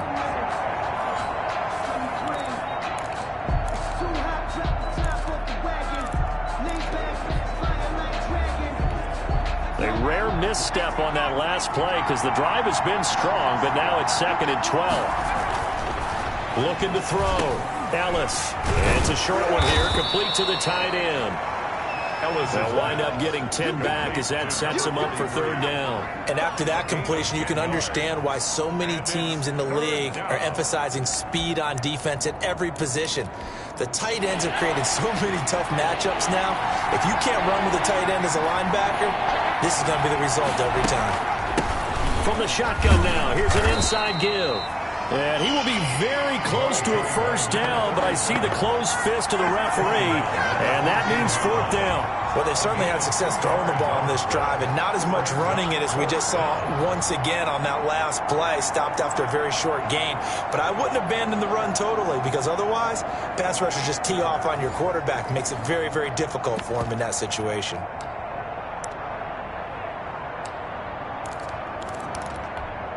The offense here not budging. They're going to fight for it on 4th and inches. Back to throw. Ellis. And my goodness, this is incomplete. The Cowboys here unable to convert on 4th down. And the Seahawks are going to take over the football. So the defense has to stay out and get one more stop. They were able to do it, forcing the incompletion. So on their record, that goes down as a successful play. Doesn't matter how they got there, how it happened. They got it done. They're the ones that are jubilant. Here's a 1st and 10 at the 14-yard line. And he'll give it here to his running back. And the result here, a pickup of 8. Leaves him with 2 to go on 2nd down. Decided to hand it off that time on the run-pass option. Appeared to be an easy decision. Just gave it inside. Nice steady gain. 8 yards the tally on that 1st down run. Here's 2nd and 2. And a give this time to the tailback. And he stopped after a gain of 1. Not enough. Still a yard to go on 3rd down. The good run on 1st down followed up by a not-so-good run on 2nd down. Now let's find out if they're going to stick with the run here on 3rd down. A lot of people would love to see some play action here. I say go with your best running play over your best blocker. Heavy set out there on 3rd and 1. On the give, this is their fullback. And he's able to pick up the 1st before he's taken down at the 27th. They're able to convert with a gain of 4. And while it didn't work very well on that play, defenders on 3rd and short know it's going to be a quick read. And really, the quarterback's just going to turn around and hand it off. So that way, you're able to diagnose the play and try and get to the point of attack. But when you're dealing with a fullback, it's hard to knock him backwards.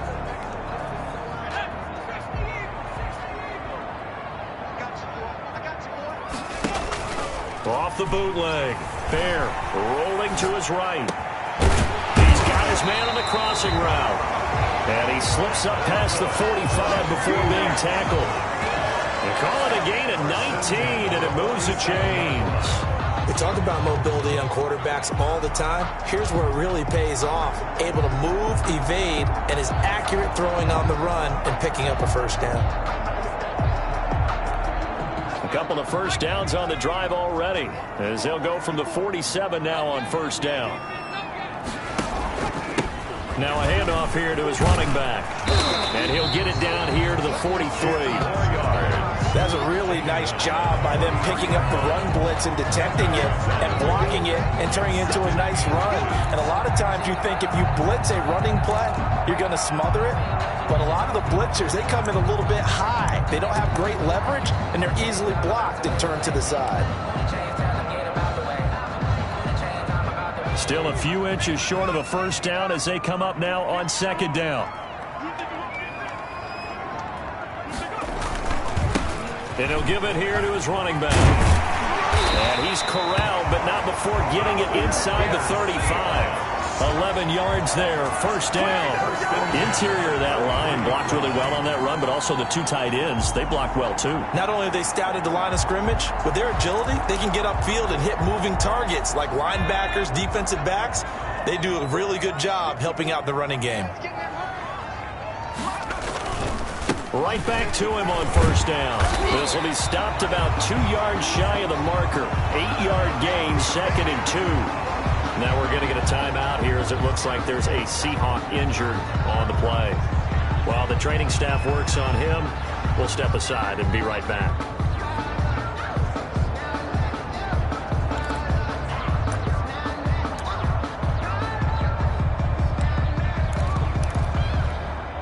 Eight yards the gain on that last run. Here's 2nd and a couple. Right there, 54, right there, 54. Now they'll switch it up here and look to throw. His throw caught at about the 5. And he gets it all the way down inside the 10 and mark him at the 5. He's exceeded his receiving yards from a week ago, and we're still in the first half. It's a first down.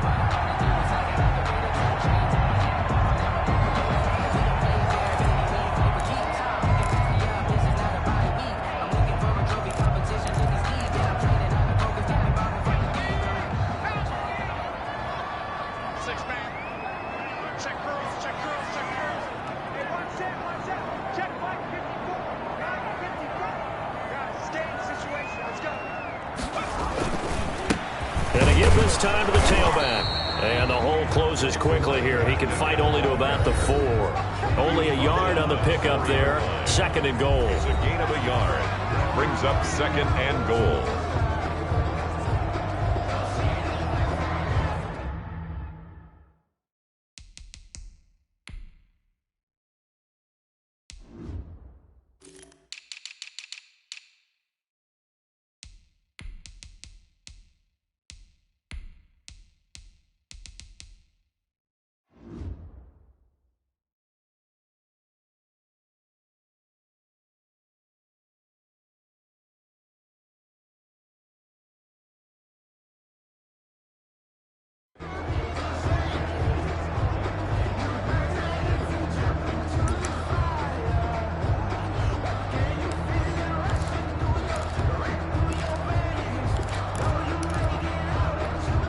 Coming up at the half, a reminder, we go back to Orlando to check in with Jonathan Coachman. He'll have a look back at our first half as well as a look ahead to what's coming up later this weekend.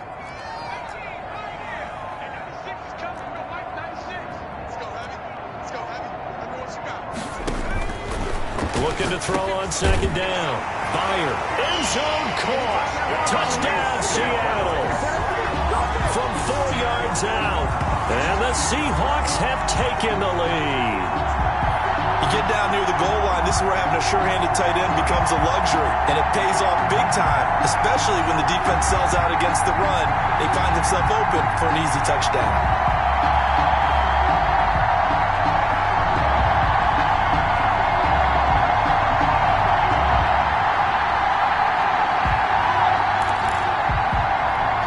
Extra point attempt here still to come.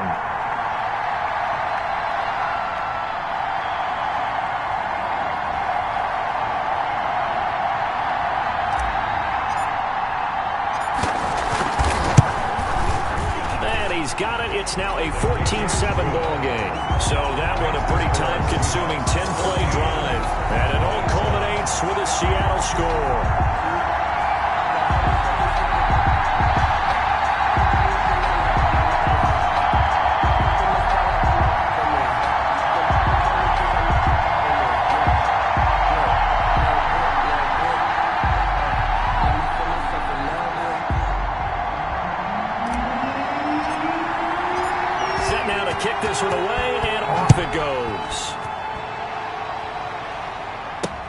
That'll be taken about a yard deep. And tackled at the 21-yard line, so a net negative there of 4 yards. So out come the Cowboys now as their offense gets set to take over. They had a great drive going last time. They were moving the ball, and then all of a sudden it just stalled out. So we'll see what they can do here, Charles. And it's always easy to second guess when you don't get it on a 4th down try. But they had to like the feeling that they had going on offense. They want to continue to see if they can capture that again on this drive and maybe get in the same position. Yeah, and that's, I mean, like I said, they were moving the football. It's not like they went 4 and out, so I don't think it's a deal where the offense doesn't have confidence. No, I agree with you totally on that one. If anything, they may have gained more confidence. Pressure comes. He's taken down by the Seahawk defense. A loss of 4 yards. It's 2nd down. Well, they go play fake. The problem is nobody was faked out. And when no one's faked out, what's the end result? Quarterback gets hit.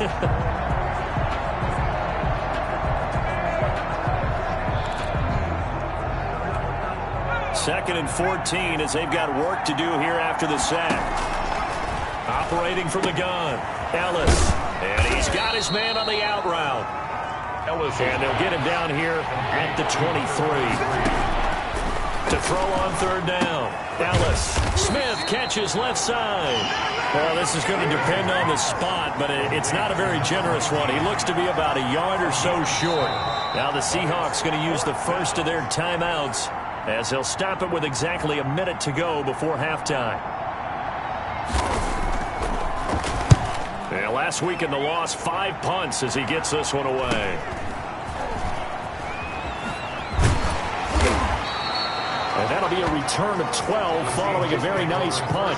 And possession will switch hands, 1st and 10. Here again comes the captain of this offense leading his crew back out there now. He's had one of those games that any quarterback loves, not only being able to complete some passes, but some deep passes.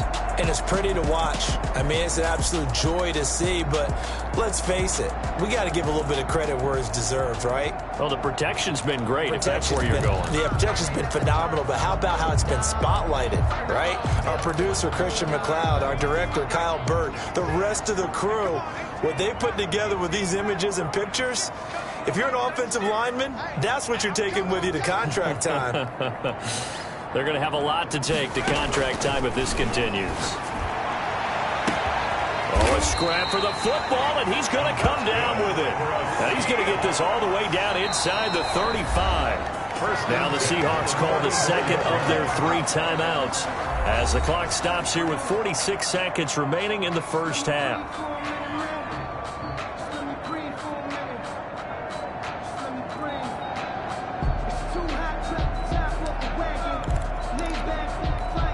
So the big play changes the complexion of things. Here's 1st and 10 just outside the 30.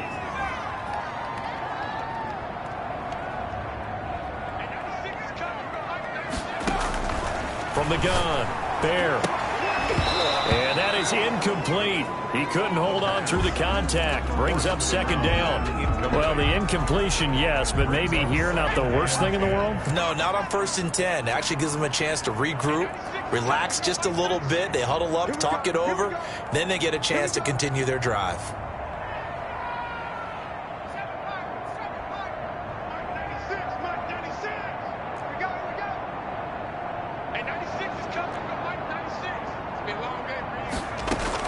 To throw again. Byer. Eluding the pressure right. He's going to fire one. Corner of the end zone. And it's knocked away and incomplete. That was an interesting look there because as soon as he got outside the pocket, I thought he was going to take off and run for yardage. But what often happens now with these quarterbacks who can move, defenses want to try and keep bodies in front of them. And I think that discouraged him from taking off and made him try a pass downfield that fell incomplete.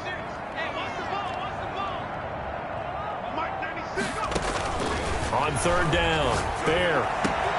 This will be caught inside the 10. And finally, down he goes as they work it inside the 10 to the 7. They're able to convert on 3rd down, and that sets up a 1st and goal.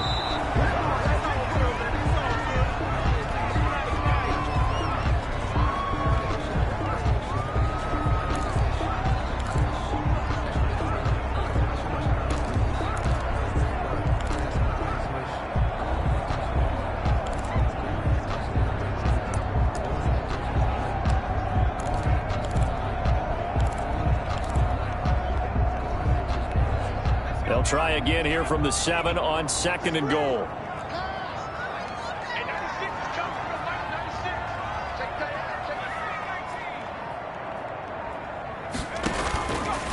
Operating from the gun. Byer. And he's got it. Caught in the end zone for the Seahawk touchdown. A 7-yard touchdown grab. And the Seahawks add on to their lead. Partner, to me, that touchdown had something that was kind of rooted in that group seeing the future. What I mean by that is they had a plan. Let's find a way to score right here before the half, and that'll give us momentum going into the second half, give us that cushion that we're looking for.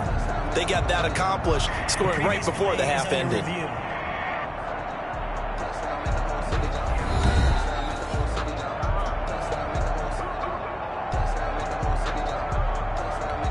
The kicker on. They had to go to the monitor, get an extra look. That's what the technology is for. And this touchdown will count. It's good, and it is now 21-7. A drive that time of 6 plays. And the Seahawks capping it off with a touchdown.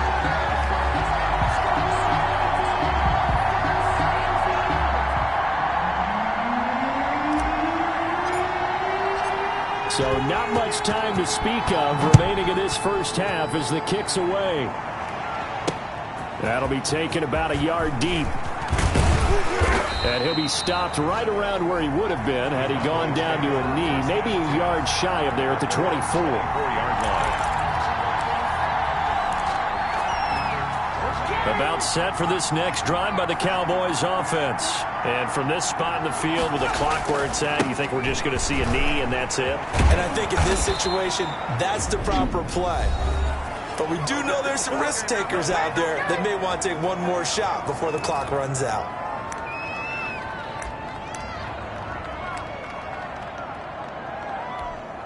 Line of scrimmage, the 37 on 1st and 10. A final shot before break. Ellis into double coverage, and it's intercepted. Picked off near the 29. So we have come to halftime in what's already a 2-touchdown game. As we send you cross-country to Orlando, Jonathan Coachman is there and has our EA Sports halftime report. Okay, Brandon, thanks very much. We'll get back to you and CD in a minute. First, it's time to take a look at what we've got coming your way this weekend in the NFL. Some very intriguing games in that early window, highlighted by the one going on at the Superdome. A big test for the... You want the third quarter already? No problem. Let's do it.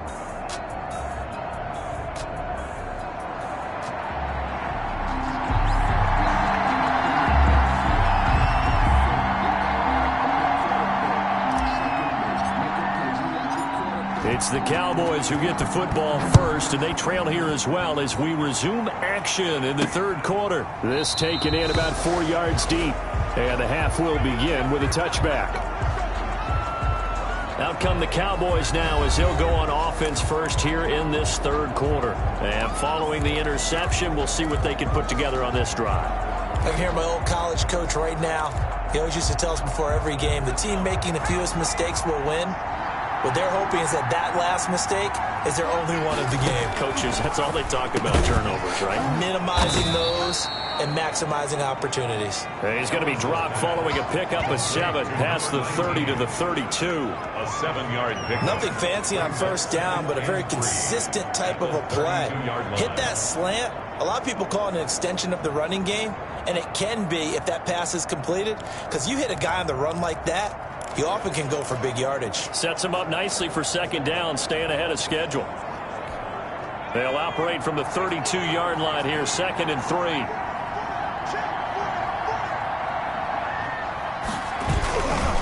Now a handoff here to his running back. Not much there, maybe a couple up to the 35. Well, it's tough time to get him established, but in my estimation, they've got to pick up the urgency here. They've got to get quickly in and out of the huddle and run off a bunch more plays. This offense in desperate need of a conversion as they come up on 3rd down. And it falls incomplete after almost being intercepted. A pick there would have been great. The good news for the defense now, it's 4th down. And we're into the second half now, and this is an offense that continues to struggle to sustain a drive. Looks like they're just totally out of sync, whether they're running the ball, passing the ball like we saw there. I don't know. The rhythm seems off. His first punt, 48 yards. This one looks equally as good. Fielded just inside the 20. 43 yards on the punt, return of 4, and out will come the offense as they take over. 23 yards. So here are the Seahawks ready to take over on offense. They were winners last week, defeating the New York Giants. They lead this one as well right now as they come up 1st and 10.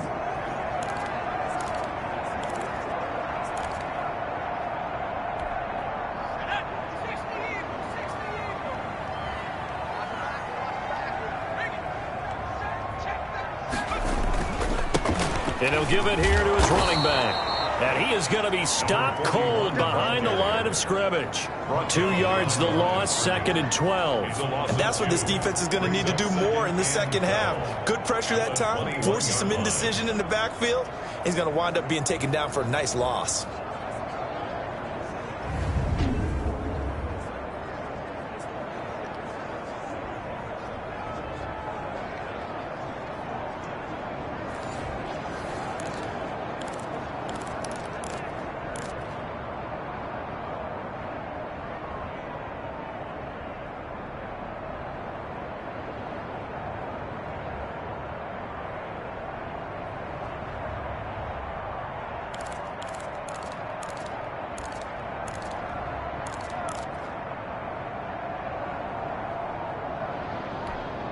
First play of the drive goes the wrong way. Here's 2nd and 12.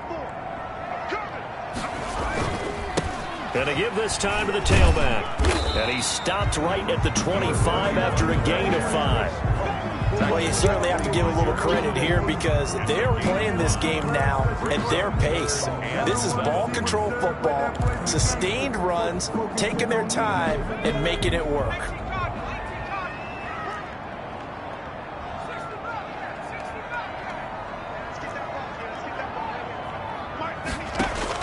To throw on 3rd down. Bear got a man over the middle, and it's complete. And he is going to have a Seahawks first down as they're able to get the 3rd down conversion. First down, Seattle, 16 yards the gain there.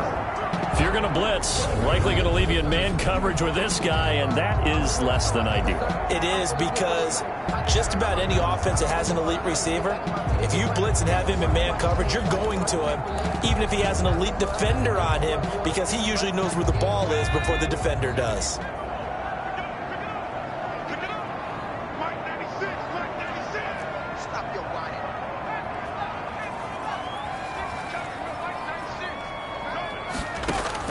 On 1st and 10, Byer. Oh, there's that man again. It's complete. And all the way in, touchdown, Seattle. A big play there. His 2nd touchdown of the game, giving him 12 on the season. And the Seahawks are able to stretch that lead out a bit further. And that's a drive that makes everyone happy.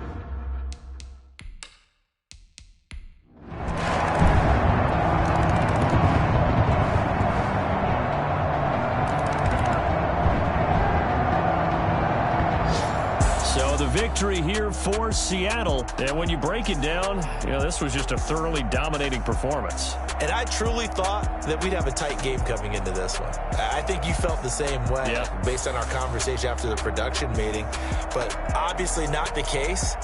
And how about just how it broke open? You just all of a sudden, whoosh, there it is. This thing is pretty much done. And the crowd stayed with it to celebrate because they're like, let's enjoy watching our team play this well. This is fun.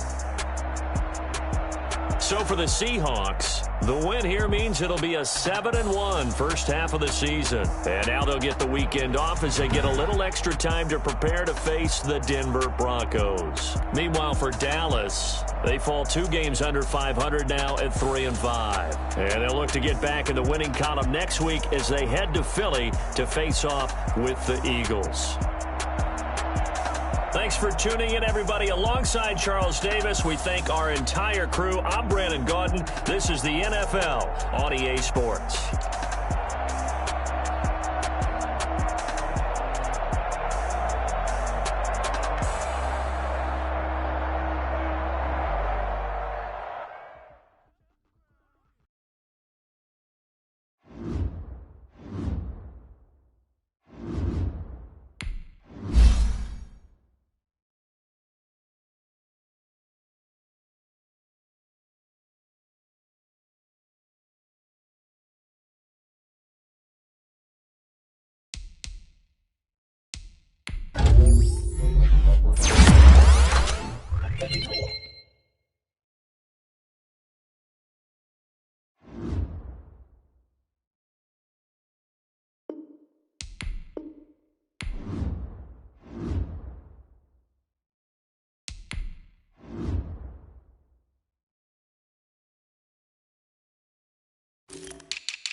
Tonight, from Empower Field at Mile High in Denver, it's Week 10 of the NFL on EA Sports.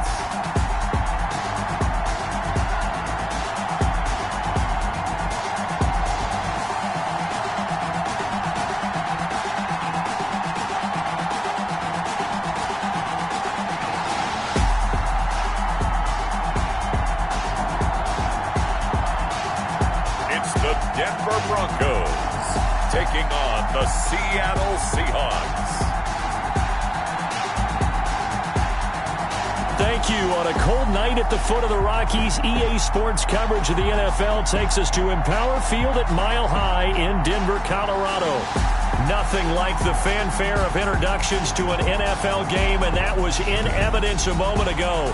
Fireworks, pyrotechnics, you name it. This crowd is ready as their guys get set to match up between the Seattle Seahawks and the Denver Broncos.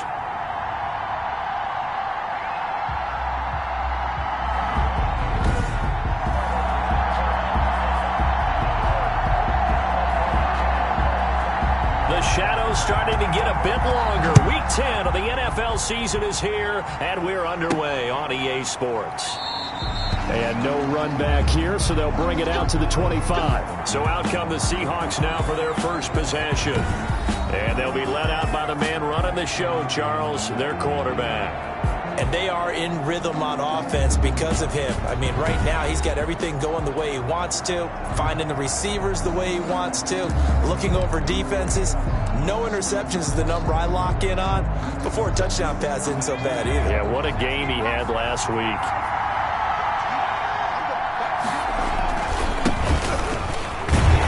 And not much to speak of. Call it a 1-yard gain up to the 26. He was brought down. The numbers for him from a week ago: 17 carries, 56 yards. They've won 2 straight games, and they've done it with the running game as the focal point of their offense. So in this contest, I don't think about doing anything else. I continue to ride the hot hand that I've established and lead with the runners. To throw on second down. Fair. Under a heavy rush, and down he goes. These strong safeties, some people may not realize it. It's really like an extra linebacker, right? It really is, because they're hybrids. Half linebacker, half defensive back. The linebacker in him on that play emerged. Throwing on third and long. Byard. And that's going to be incomplete. The coverage too good there. The contact popped the ball free, and it's 4th down. Brandon, we saw these defenders flying to the football in their win last week, and nothing has changed. They're still moving around quickly and forcing incompletions. That'll go as a punt of 32 yards. And the Broncos take over, first down and 10. So here are the Broncos now for their opening drive. And leading them out there, we're going to look at their 6'3" quarterback. That was a solid performance last week, wasn't it? 2 touchdowns, no interceptions, ran the team well, won the ball game. Bottom line, may not have been earth-shattering, but it didn't need to be.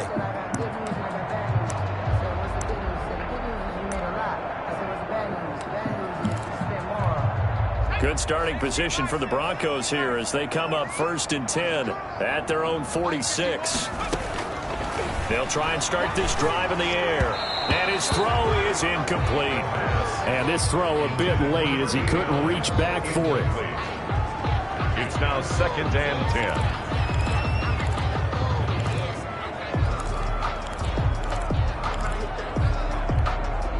10. So after the incompletion on first, now 2nd and 10.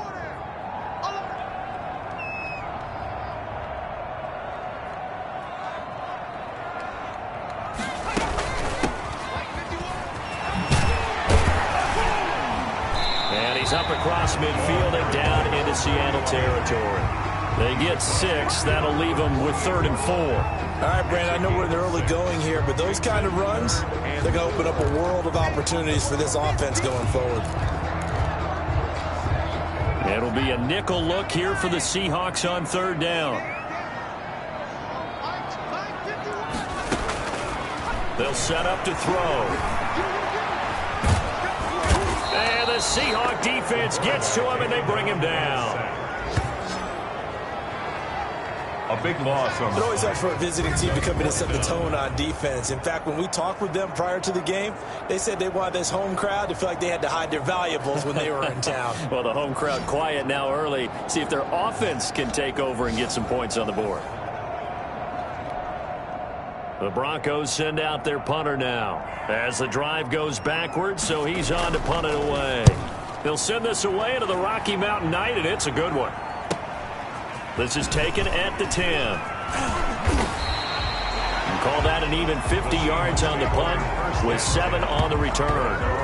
16 yards. Seattle's offense coming back onto the field ready for their second drive. And, you know, it's certainly a lot of football left to play. We're not into December yet, but right now where we stand, they're in first place in their division, looking really good and looking to be a threat come January. And are you one of those early holiday shoppers, partner? Are you one of those guys get your list done? Because I think about what every team has on their holiday shopping list right now. What's the number 1 goal? Make the playoffs. Number 2, win your division. Number 3, and I think the biggest goal of all, try to get the number 1 seed. And he's taken down. Back at his own 7. Boy, he came in off the edge so quickly there. Look out, because that's exactly what it was being shouted by the offensive lineman to his quarterback, because he had no chance to block him. After the sack, it's 2nd and 19, and the road gets a bit tougher from here.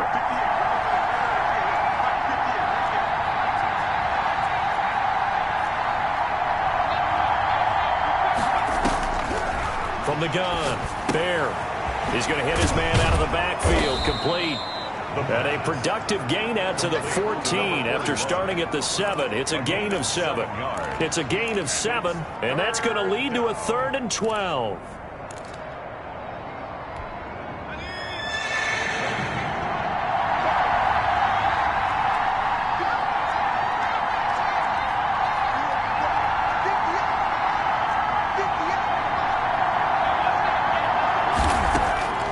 Operating from the gun. Going to throw right side here, complete. And he is going to have a Seahawks first down as they're able to get the 3rd down conversion. That one good for 14 and a Seahawk first.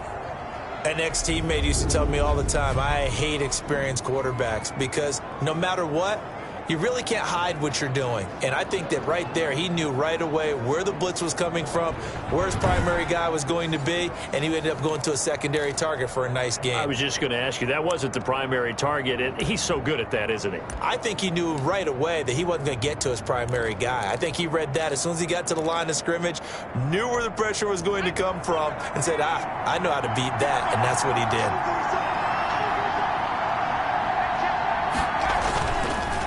Now a handoff here to his running back. And not much, maybe a yard up to the 29. He's tackled. Well, sometimes you just have to give credit to the defense. Great job there at the point of attack, holding up. They won their battles at the line of scrimmage, left him no space to try and run. A really nice job swarming to the ball carrier.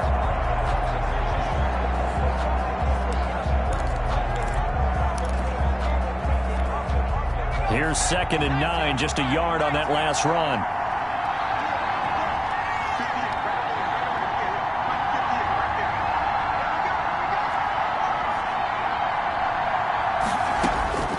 From the gun, Bear, space to maneuver at the 40. Oh, he's got a man wide open, complete.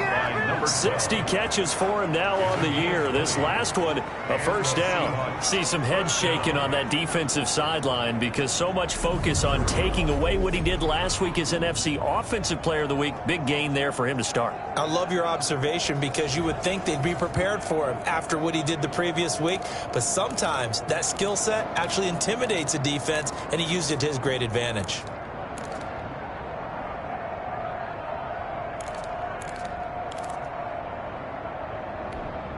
Two first downs have him up near midfield now on 1st and 10.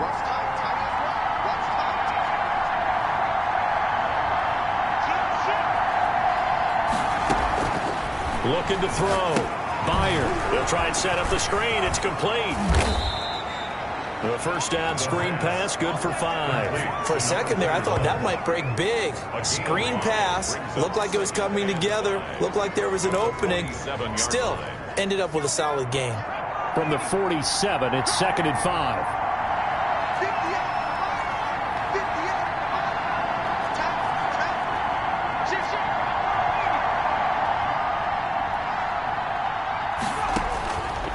Operating from the gun. Bear. There he goes, right side. And all the way in. Touchdown, Seattle. A big play there. His 14th touchdown now on the year. And the Seahawks have taken a first-quarter lead. I think if you polled defensive backs, they would say the corner route, take that out, make it illegal, because that is so hard to recognize and so hard to adjust, because your first move is to not get beat in the middle of the field. And that's how they move you first before they break off to the corner. But then as the wide receiver, great job. It's tough to turn those upfield and go. But he did a great job with it there. Really good balance.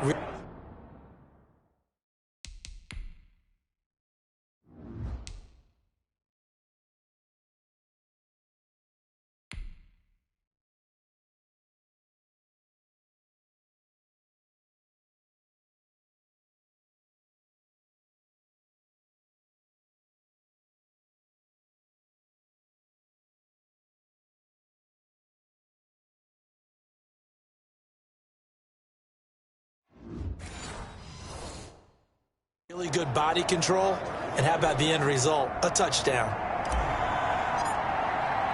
The kickoff unit is out on the field, and they will send this one away.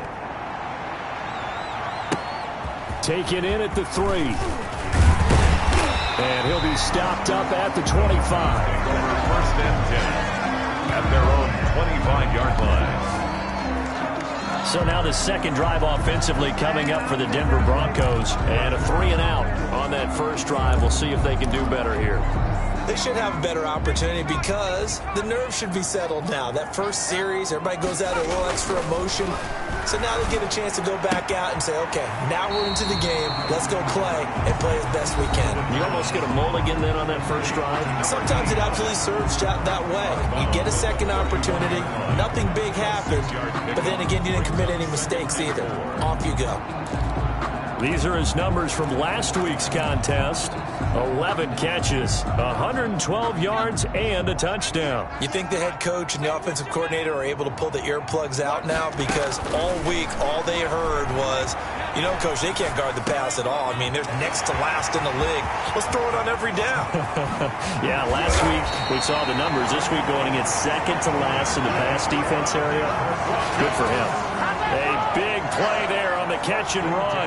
54 yards. Well, partner, that's how you make a long drive suddenly not so long anymore. One big play, and they're already in field goal range with designs on getting more than that. From the red zone now, they'll look to throw. Now they go screen. It's complete. And they go the wrong way here. Knocked back to the 20. So it goes as a completed pass, but they lose a full 5 yards. You know what the key to a good screen pass is, don't you? Bet you're going to tell me. Good blocking? Well, good blocking eventually. But first it's good acting. You want to let the defenders go past you, leak out to whichever side or even in the middle where you want to set up the screen, and then you do your blocking. How about the read, though, by the defensive guys? They weren't fooled at all and actually ran with the lineman to where the play was and smothered it for a loss of yardage. On second down now. It's great. And he's only going to get a yard from the 20 to the 19.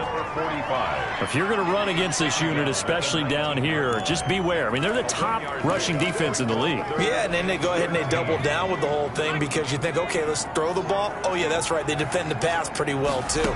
Very difficult task right now. And it's caught. And he'll be taken down as that will take us to the end of the first quarter of play. After one, 7-0 on EA Sports. Broncos nothing.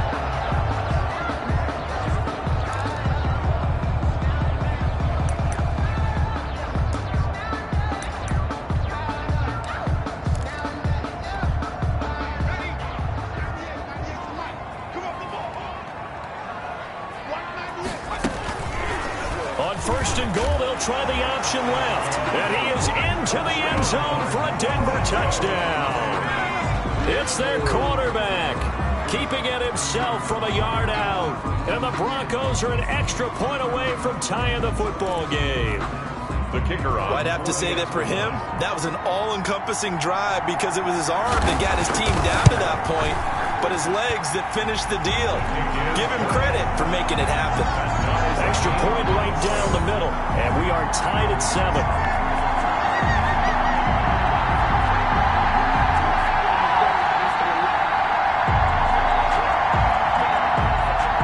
So all even at 7 now as they kick it away. This will be fielded inside the 5. And able to get this out to the 25. First and 10 at their own 25-yard line.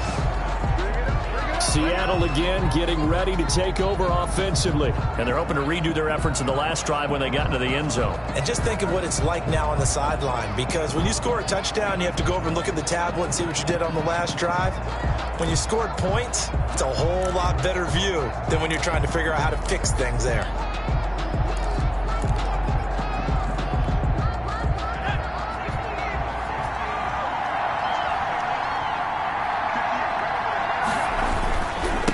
And he'll give it here to his running back. Credit him with a 1-yard gain there to make it 2nd and 9. Yeah, things were pretty stacked up there in the middle of the line. A lot of bodies, not much space. I think ultimately he was fortunate to get anything out of that run.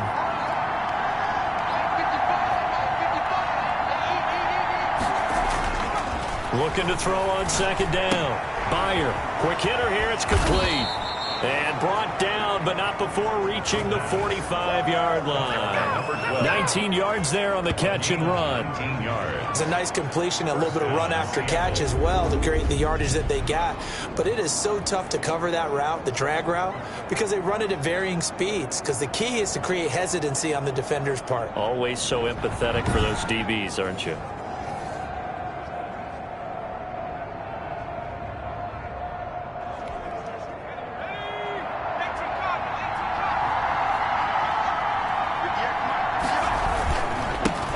This time to the tailback. And he'll be taken down just shy of midfield after a gain of about 4. I feel like I could see what he was thinking on that carry. Wanted to follow that big tackle through the hole. Ended up only getting 4 yards on the carry. I think he had designs on that one being bigger.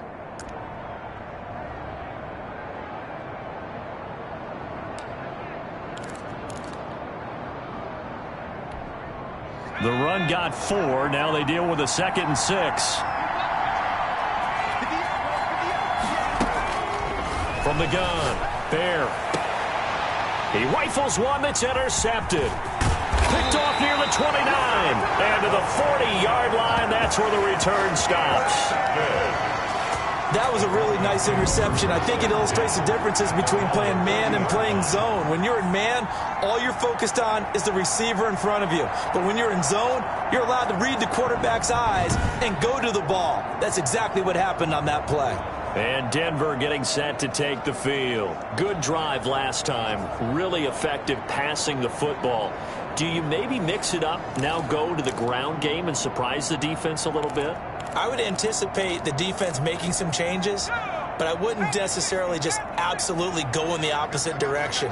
They're doing so well throwing the ball. Yeah, I wouldn't change it up until they showed me a reason to do so. Firing quickly here, and that's complete. And they get to him after a gain of 6 to the 46. A gain of 6 there on first. Good throw, good catch, but I really like the route. The drag and being able to run away from defenders. Hard to stick with them for that long. Yeah, better against man than zone, or? Better against man, because now you're running away from someone and you're not running into a defensive player in another zone.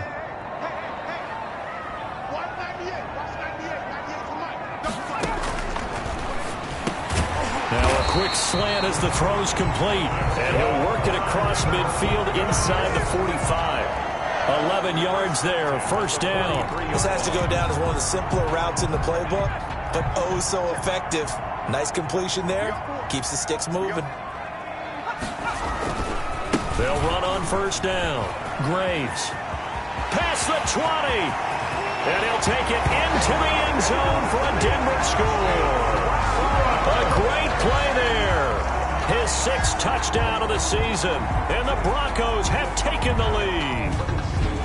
And on that long run, maybe the defense caught napping a little bit. The concentration level may not have been there. I agree with you on that one, because those types of plays, when they result like that, they're almost like big bolts of lightning, aren't they? Whoosh, and off he goes. And it's up and good. Scoring summary, 3-play drive. And a pretty good run there in the end to top it off.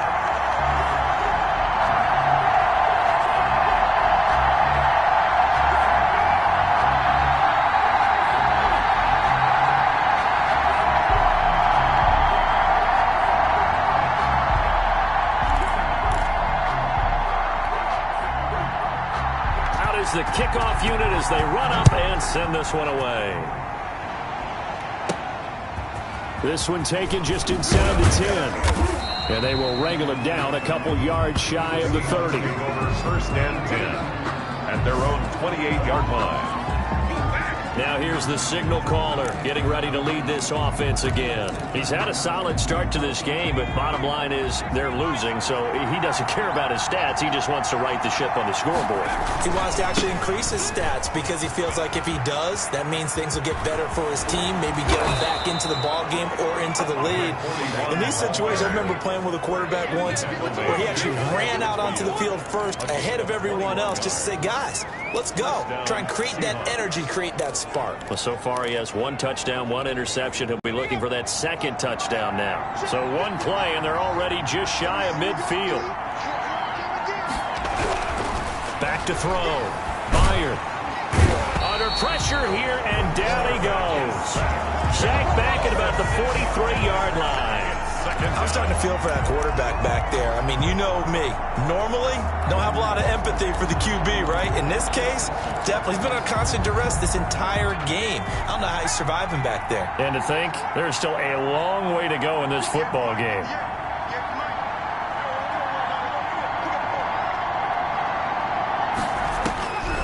To throw on 2nd down. Bear. And it's a short one here, complete to his tight end. 6 yards is the pickup, and that'll lead to a 3rd down. Completion was given up, but that's why you play zone defense, so that you can have people around the ball when it's caught, and you don't give up much run after the catch.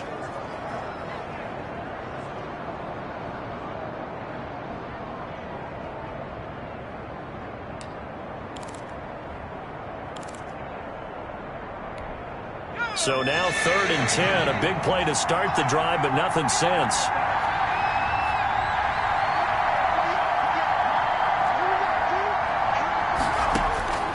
Operating from the gun. Meyer. It's a short one here, complete to the tight end. And they go backwards here, losing yardage back at the 48-yard line. If you're a selfish player and you're throwing the ball, you're cool with the completion. Maybe not so cool with the yardage loss, though, huh? Yeah, you went backwards on the yardage. Hey, it kind of works like a sack for the defense there. Yeah, it's a really big play for them, right? Able to figure it out, sniff it out, and finish it off. The Seahawks send out their punter as he'll punt it away for the 2nd time.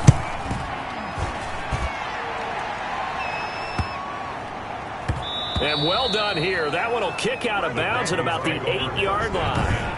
So well done there. And these punters, they get more specialized and better each and every year, don't they? They sure do. And now it's really not the American punters. It's the Australian punters with their kicking academies and that flat drop and just kind of kicking the nose of the football. They're able to almost stop it where they want to, like a good golfer can check one up.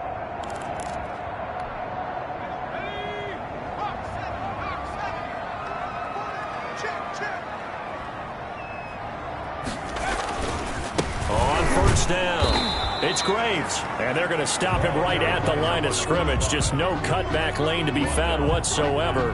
2nd and 10. No gain on the play. Looked like he was trying to bounce it outside, but no success. Yeah, sometimes you got to just figure out where you're going to go, and sometimes you just have to take it to another spot. In trying to get it outside, the defensive pursuit was there and just ran him down. The throw down the field, caught by his running back. And able to get it across the 20 before they get to it. A gain of 13. It's a first down. Well, they were backed up to start the drive, but how about that aggressiveness? Firing it downfield right away. Nice job there getting out towards what would have been their normal starting position.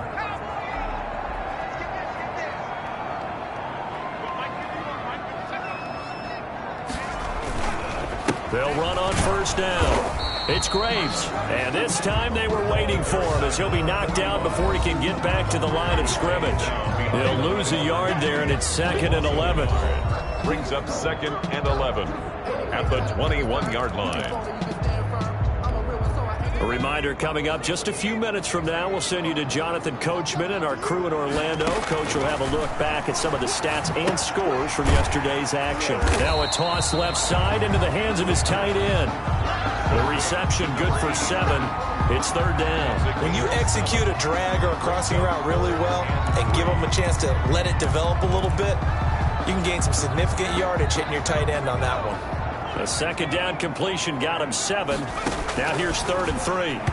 Incomplete. He had his hands on it but couldn't pick it.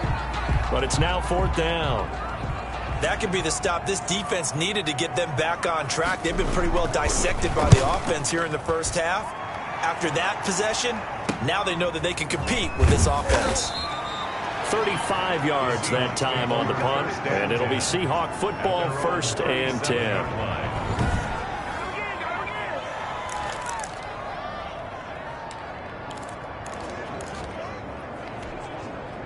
Coming to the line here to begin their next drive, the Seahawks offense. And hoping to do better than they did their last possession when they punted the football. Appeal to the vanity of your offensive line. Tell them that they control your fate. Leverage guys. Win the line of scrimmage. If you do that, you start to win first down. You win 2nd down.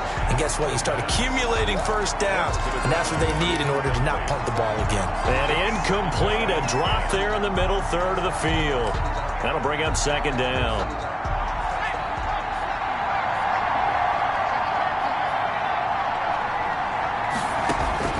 Throwing again. Bear. He'll rifle this one deep right side. And this one incomplete. Too much contact to hold on to that one, and it's 3rd down. Normally you think the tight end's going to be able to catch the football and handle that contact, but in this case, maybe a little too much target to hit. That one was timed well. Incomplete. So back-to-back incompletions, and that has him staring at a 3rd and 10. From the gun. Byer going down the middle, and it's complete. And he is going to have a Seahawks first down as they're able to get the 3rd down conversion. That good for 19 yards as they pick up the conversion on 3rd.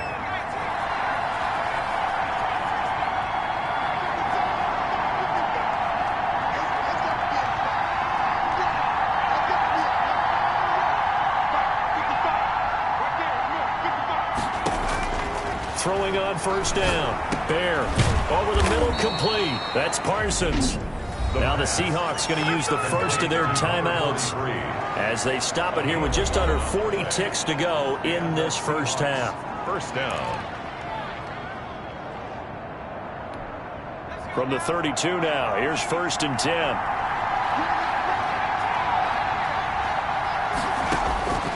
Operating from the gun. Byer going right side here, and that's complete. And all the way in, touchdown Seattle. And what a weapon he is at the tight end spot, because when they throw him the football downfield, they count on him getting additional yardage almost every time.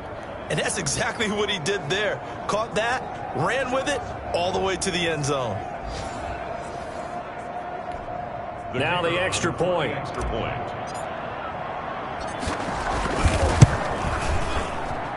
And we've got a good one brewing. We're all knotted up at 14. 5 plays there on that drive. And it all culminates with a Seattle score.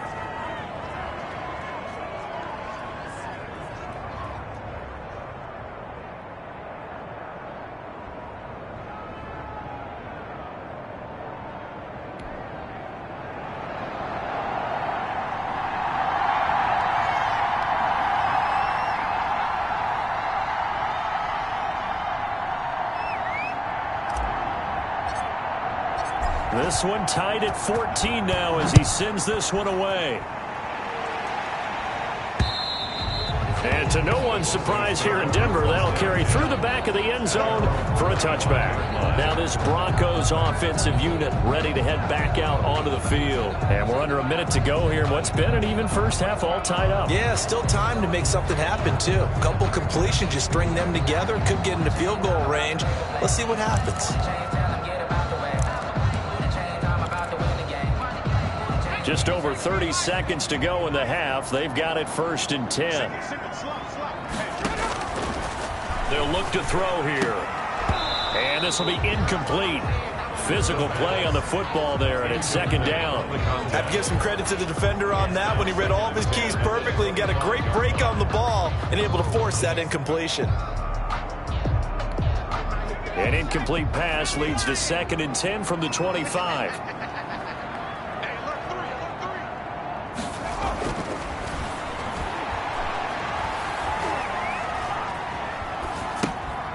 It's a short one here, complete to his tight end. Now the Broncos are going to call the first of their timeouts as the clock will stop with 21 seconds to go here in the first half. A 2nd down completion got him 7. Now here's 3rd and 3.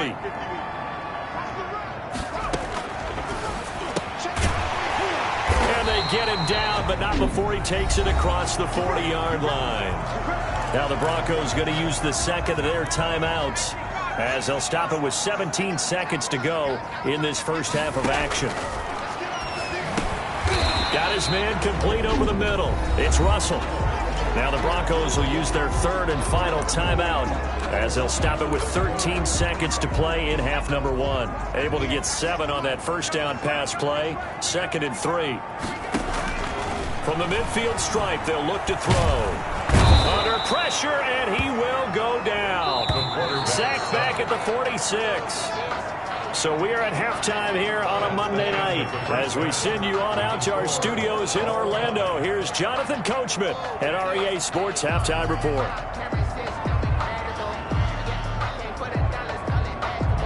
All right, Brandon, thanks very much. We'll get back to you and Charles in a minute. But first, time to give the folks at home a look at what's going on around the NFL.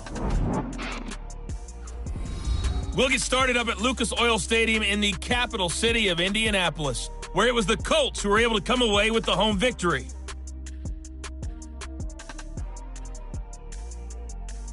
From there, we're off to check out another game. There you have it. Halftime quickly over. 3rd quarter, here we go.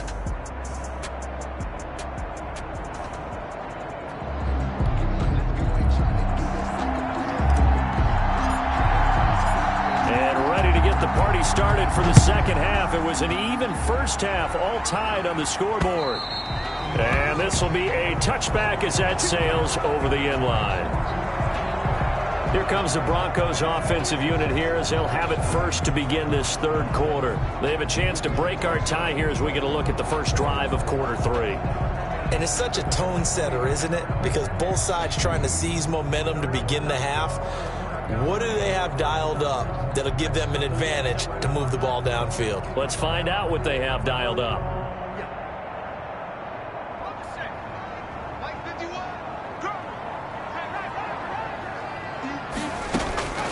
They'll come out throwing here on 1st down. But it's caught on the right side. It's Smith. Give him 9 there on the 1st down completion. You can see the time and effort and thought that they put into their passing game because it was evident right there. It looks like a simple pitch and catch, but you and I both know that they have planned for this and worked hard to make it happen.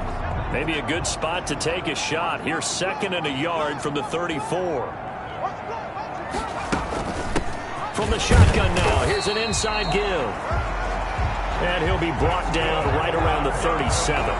They'll get 3 as the drive continues. It's a 1st down. 2nd and 1, and people want to run the football. This is where every back in the league is supposed to do exactly what we just saw there. Pick up the 1st down.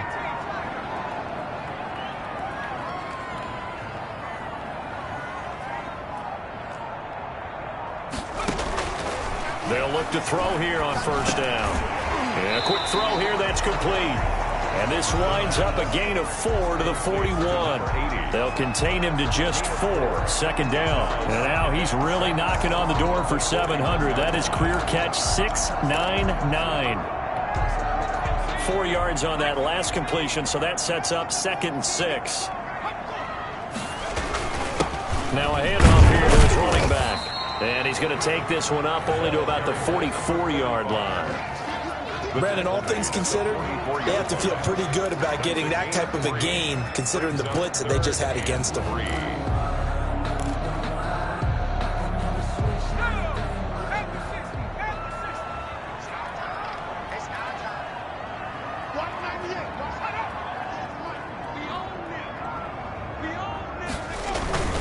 They'll keep it on the ground. Graves. And he's got a first down as he's up to the 48. Just 4 yards on the pickup, but that's good enough to extend the drive. We all love to have a home run hitter in the backfield. Guy can take it the distance. But a short yardage, trying to pick up first downs, that big guy, always a nice luxury to have, isn't he?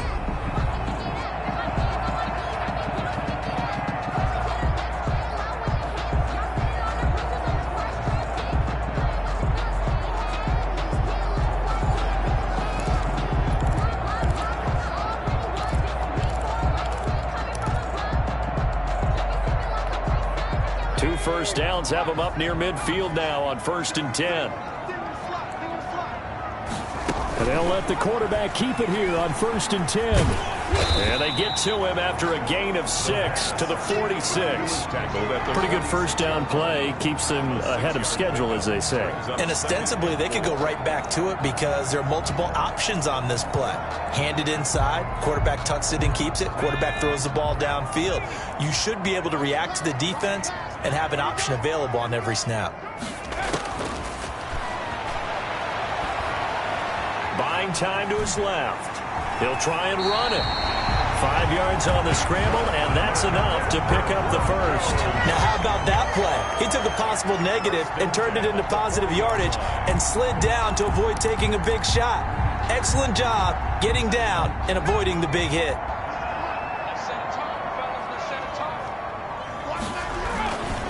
On first down, it's Graves. And give him 6 yards here as he stopped near the 35 at the 34.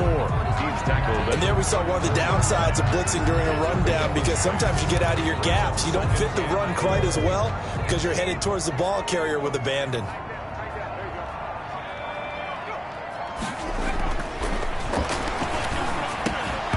And that is incomplete. A lot of force bearing down on him there. He could not hang on. It's 3rd down. This has certainly been a physical game so far. Limited scoring opportunities for both sides. And there's another chance that goes unfulfilled. This will be play number 9 of the drive here as they need 4 yards on 3rd down. Back to throw. And that's caught by Smith. And he will have the Broncos first down as he'll be marked down a yard or 2 past the marker following a gain of 6. Well, we're used to seeing the guy that you consider the number 1 receiver double covered, but how about this guy?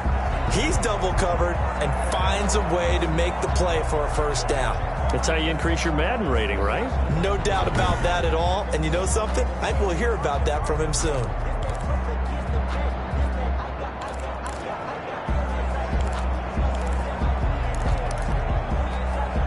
Inside 4 minutes to go, 3rd quarter.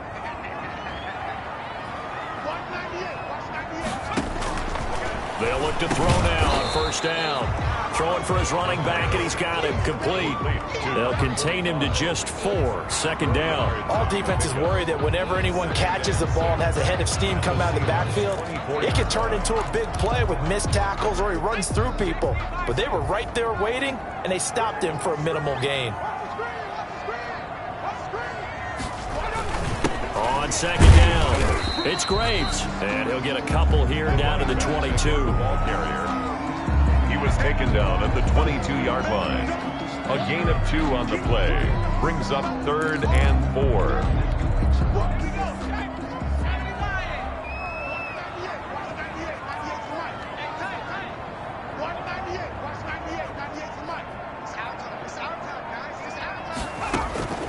Out of the gun now on 3rd down. And this is caught for a Bronco touchdown. A 22-yard touchdown grab. And the Broncos have broken the tie. They They went empty backfield, all their weapons out wide, so there really was no secret here to what they were going to do. No secret, but they still had to execute it, and they still had to protect the guy throwing the ball, because oftentimes when you empty the backfield, people bring pressure at you. They managed to hold in there.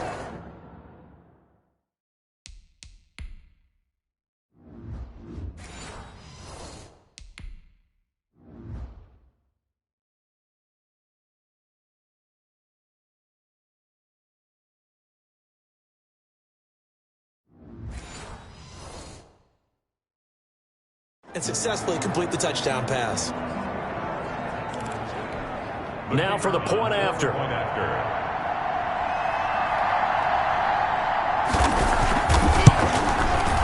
up and good, and that'll make the score 21-14. So that one a 13-play drive in total. And it ends with a Denver touchdown.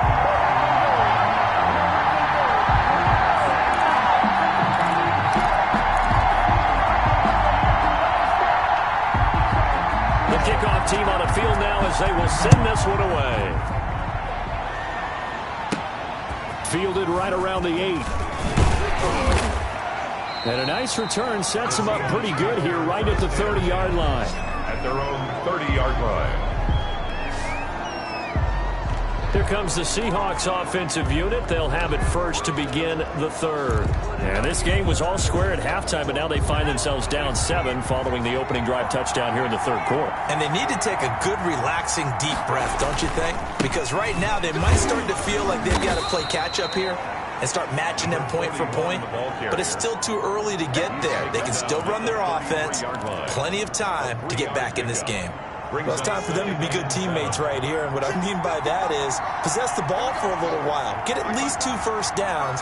Give their defense a chance to settle down a little bit after they give up a touchdown. He'll buy some time right. Incomplete, but a penalty flag is down in the backfield. Let's get the call. What was that? They were looking to throw, holding of the big right tackle. It's real simple, partner. Keep your hands inside in the chest area. You're probably okay. You get it out on the shoulders, get them wide. Usually going to pick up a holding call. They'll come up now on a 2nd and long after the hold. From the gun, there. And that'll be incomplete. Took a pretty good shot as he tried to pull that one in. Couldn't hang on 3rd down.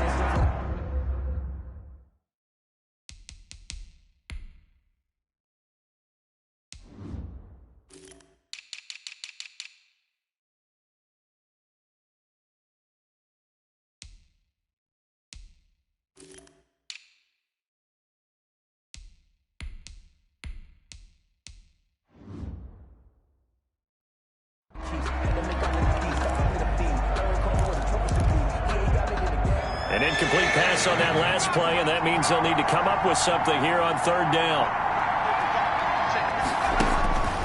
Operating from the gun, Byer. He's going to find his running back. It's complete. And they're going to get him down well short of the first as he can only get this to the 30. They do get 7 out of that, but not enough to prevent a 4th down. Instead of throwing it downfield, Charles, they just tried to dump it underneath there. Do you like the call? I do. I think it's a high percentage play because you get the completion. And what you're counting on is your back to use his legs and his elusiveness to make people miss and pick up the 1st down. In this case, it didn't happen. 44 on his first punt, and this is a good kick as well. This is fielded at the 27. It'll be a 39-yard punt, no return. Their own 28-yard line. Here comes the field general leading his offense back out there for the next possession. He's been pretty solid, pretty consistent, just the 1 touchdown pass, but I think he's managed the game well, no? I would agree with you, and that's what you're looking for out of your field leader, making sure that you're playing well and not making any big mistakes. Oftentimes, that's how you're judged. How big a mistake and when it occurs. No interception so far. They'll like that. I just want you to know that you agreeing with me, that's going to get me through this 3rd and 4th quarter. Are you touched? 45. He's patting his heart, boys and girls. He's touched. Respect. You don't see that a ton, do you? With a cornerback coming over to the middle of the field to make a run tackle. That's someone with a ton of confidence to feel like nothing is pressuring him on his side of the field. sees that the ball has moved to the middle, and just sprints over there to help out. He ends up getting the tackle. Well played. They do get a couple, but they'll be left staring at a 3rd and 8 coming up. Tackled at the 29-yard line. A 2-yard pickup makes it 3rd and 8.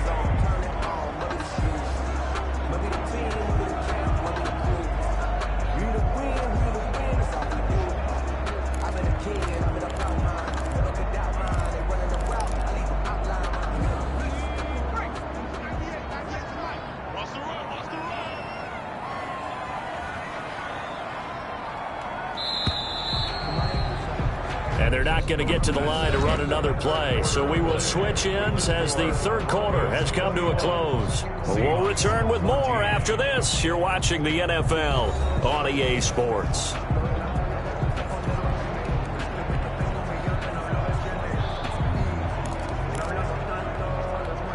The Broncos on 3rd down. They've been very good, 5 for 7 thus far. This is 3rd and 8. Got a man, and he hits him in stride. And he stopped up short of the first as they tackle him down at about the 36. The completion good for only 6, and that'll bring up 4th. I hate to surrender the football when you're nursing a slim lead, but they're going to have to punt it away. Trust that defense. It's the right play at this stage of the game as well. You don't need to press it here because you do have that little bit of a cushion, and you count on your D to make it stand up. Yeah, he was looking for the checkup bounce, didn't get it. That scoots all the way into the end zone now for a touchback. And the Seahawks get ready to trot out on the field. And a tight game after punting last time. See if they can get something going on this drive. As they head to the field now, with the game this close, you've got to feel there's a sense of urgency for them going on offense right now. But they have to do it without letting panic creep in and affect their play.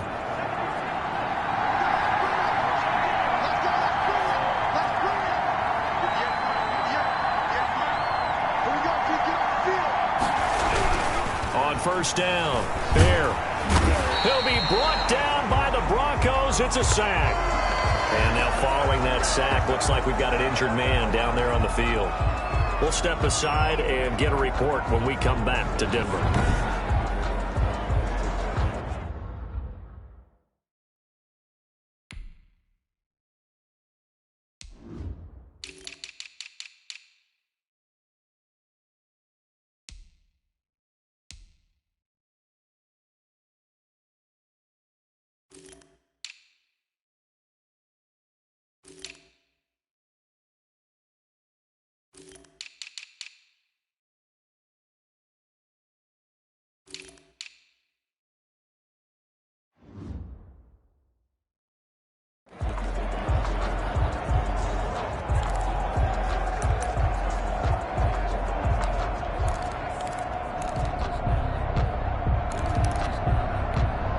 Pass protection has been a problem all night long as they come up facing 2nd and a bundle.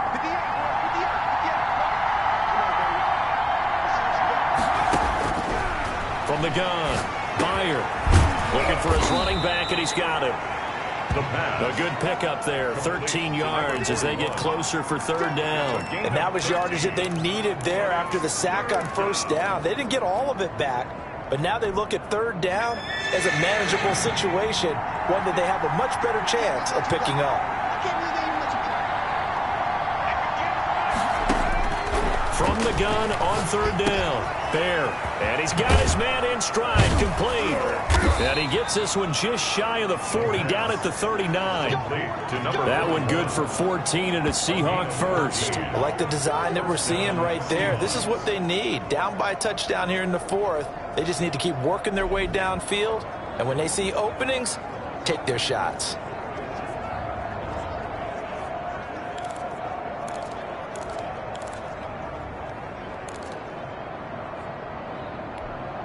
So from the 39 now, they'll come up on a 1st and 10.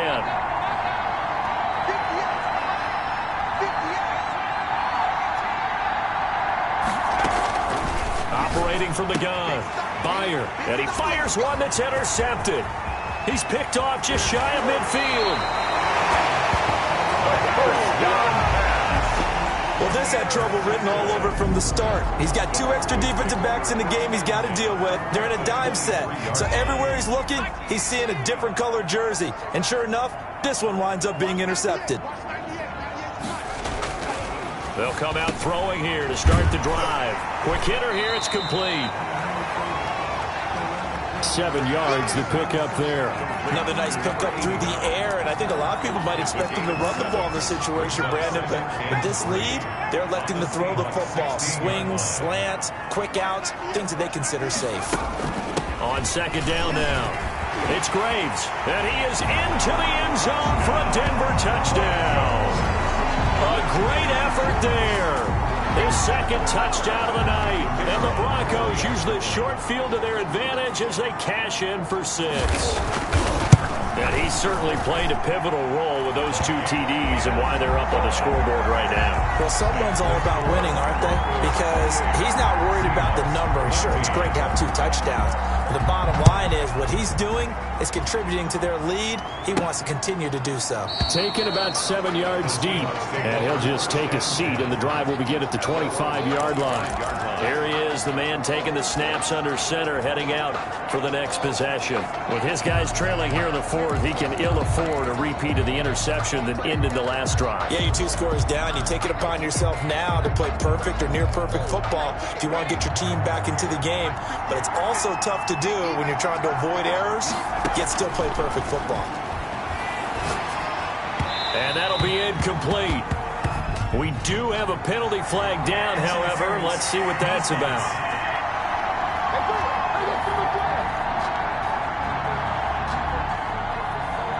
A little too aggressive defensively, and the flag comes out. And no one trying to cover is going to like a call going against them, but you have to like the effort there. Went for the interception, just unable to get it, and the flag did come out.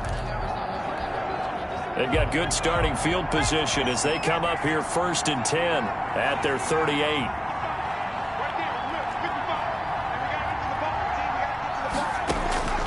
From the gun, Bear. And he's got his man out of the backfield. That's complete.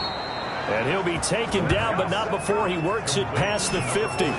That play going for 16 yards to start the drive. First down. At this stage, this drive's got to be touchdown or bust because you need 2 of them. And if I'm the offensive play caller, I'm not just looking at my dagger plays downfield. I'm looking at some of my specials, something that can fool them and give you a big play now. With a sense of urgency. No doubt. It's been clear in this matchup which side has been the more physical one. It's been this defense. And here's another example on that last play. Throwing again on 2nd and 10. Byer. Now they set up the screen. That's complete. And this is going to be another first down as they'll make the tackle at the Broncos' 31-yard line. It's a pickup of 15 and a fresh set of downs. So signs of life in what's been a dormant offense in this second half. Here's 1st and 10. Operating from the gun. Bear. And he's going to find his man out of the backfield. That's complete. The pass. And he's tackled a yard short of the marker.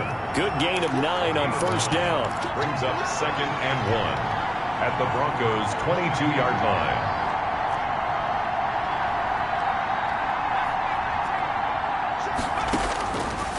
Looking to throw on 2nd down. Byer. That's going to be caught at the 10-yard line. Caught by now we're 1st and 10 at the 11. 11 on the play. First down, Seahawks. They'll stick with the passing game as he looks to throw. Oh, it's a screen pass. That's complete. And he'll be brought down this time at the 5-yard line. 6-yard pickup. A nice little screen. They get 6 on first down. And we see another pitch and catch there to the running back. This position just continues to evolve.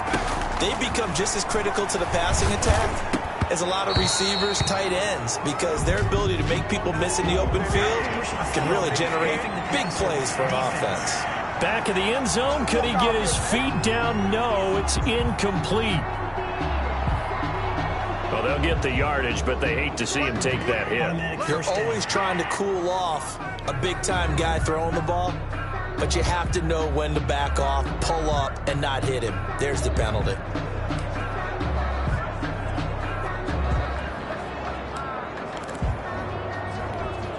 So a critical mistake, roughing the passer. Now it's 1st and goal. They'll try to run this one in. Nothing doing there. They're going to wind up holding him at the 2. No gain there, and it's going to set up 2nd and goal. Leads to 2nd and goal at the 2-yard line. 2nd and goal, and they will try again from the 2-yard line. And they'll turn to a power game to try to get in. And I think they stopped him again. They did at the 1-yard line. Call it no gain that time, and now it's 3rd and goal. 3rd and goal, and keep in mind, very possibly 4-down territory. From the gun, Bear, end zone caught. Touchdown, Seattle. A great play there with touchdown number 8 on the year. And the Seahawks able to make this a close game again. There was no going through the progressions on that touchdown pass. Yeah, nor was it necessary. His receiver won that route early, presented himself. No reason to wait. Go ahead and put it on him and score a touchdown. The call is to go for 1 and kick the extra point. He's got it, and they're back within a touchdown at 28-21. That time, a 9-play drive. And the Seahawks capping it off with a touchdown.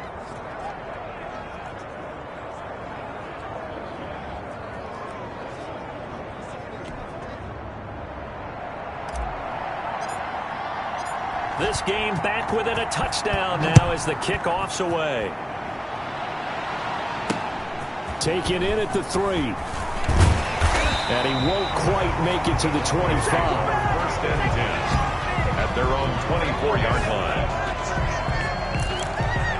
Denver's offense ready to go again. After the touchdown we just saw, we have a brand new ball game. And now look at the situation. You got plenty of time on the clock. Defensively, they have 3 timeouts. So do you run the football here or do you throw it? I think you have a full conversation with your offensive unit, and you tell them, here's the situation. They've got all of their timeouts, so we are not going to play this conservatively. We've got to attack them. We've got to make them use those, gain the ground that we need in order to put this game away. If you think we're just going to run it 3 times and punt it, you got another thing coming. Yeah, and by the way, also the 2-minute warning in play, so essentially 4 timeouts left. They have to be aggressive here. So it's Bronco football as we get you reset here. And let's see what they've come up with offensively after having time to talk it over. On 2nd down, it's Graves. And this will go as a gain of 7 as he gets it to the 30-yard line. I like a guy who understands the situation. I also like a guy who you look at him and you say, that looks like a guy who knows the coach is going to say, guess what? You drop this one, you'll be carrying around a training facility for an entire week. Maybe flashback to high school or college, carrying it around campus, right? The old gauntlet drill, right? Anyone get the ball out while he's sitting in class and bring it back to the coach? He's in big trouble. And he's going to have a Broncos 1st down as the tackle made just shy of the 40. Now the Seahawks going to use the first of their timeouts. And they'll be disappointed to have to burn one there after giving up the 1st down.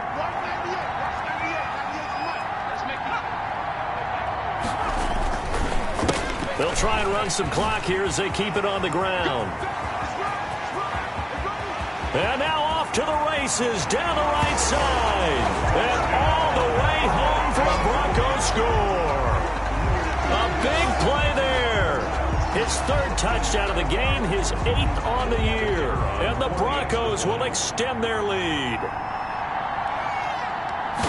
That's a pretty quick response to that last touchdown drive. And it seemed like they may be giving up momentum. Well, not so fast. No, not at all, because they end up pushing the lead up once again, and you're exactly right. Thought momentum might have been shifting. Instead, they grabbed old Mo, didn't let him get to the opposite sideline. Taken about 7 yards deep, and he'll just sit on this one as their drive will start at the 25. So all eyes on this Seahawks offense. Down on the scoreboard. A little over a minute to go. How will this thing pan out? We'll watch as they come up on 1st down.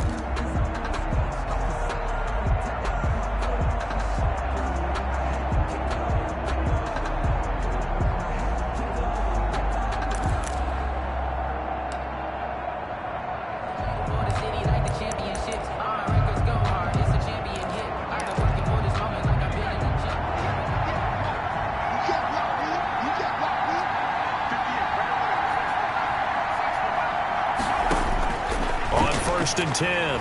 Byer. And this is intercepted, and that should do it. Picked off at the 48, and they get the football. They'll set up shop at their own 49-yard line.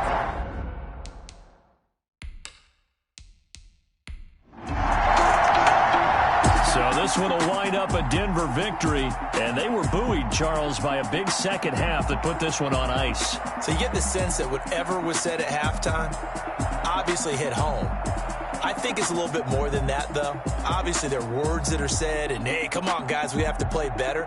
But sometimes it's just sharpening your execution, sharpening your focus, and maybe doing the things you practiced all week without major adjustments, just doing them better. And that got it done in this one. So for Denver, it's an important win for their postseason hopes as they at least get back to 4-5. And they will hit the road next week to take on the L.A. Chargers. Meanwhile, for the Seahawks, it's just their second loss so far to go along with their 7 wins. And they'll be at home next week for a date with the Arizona Cardinals.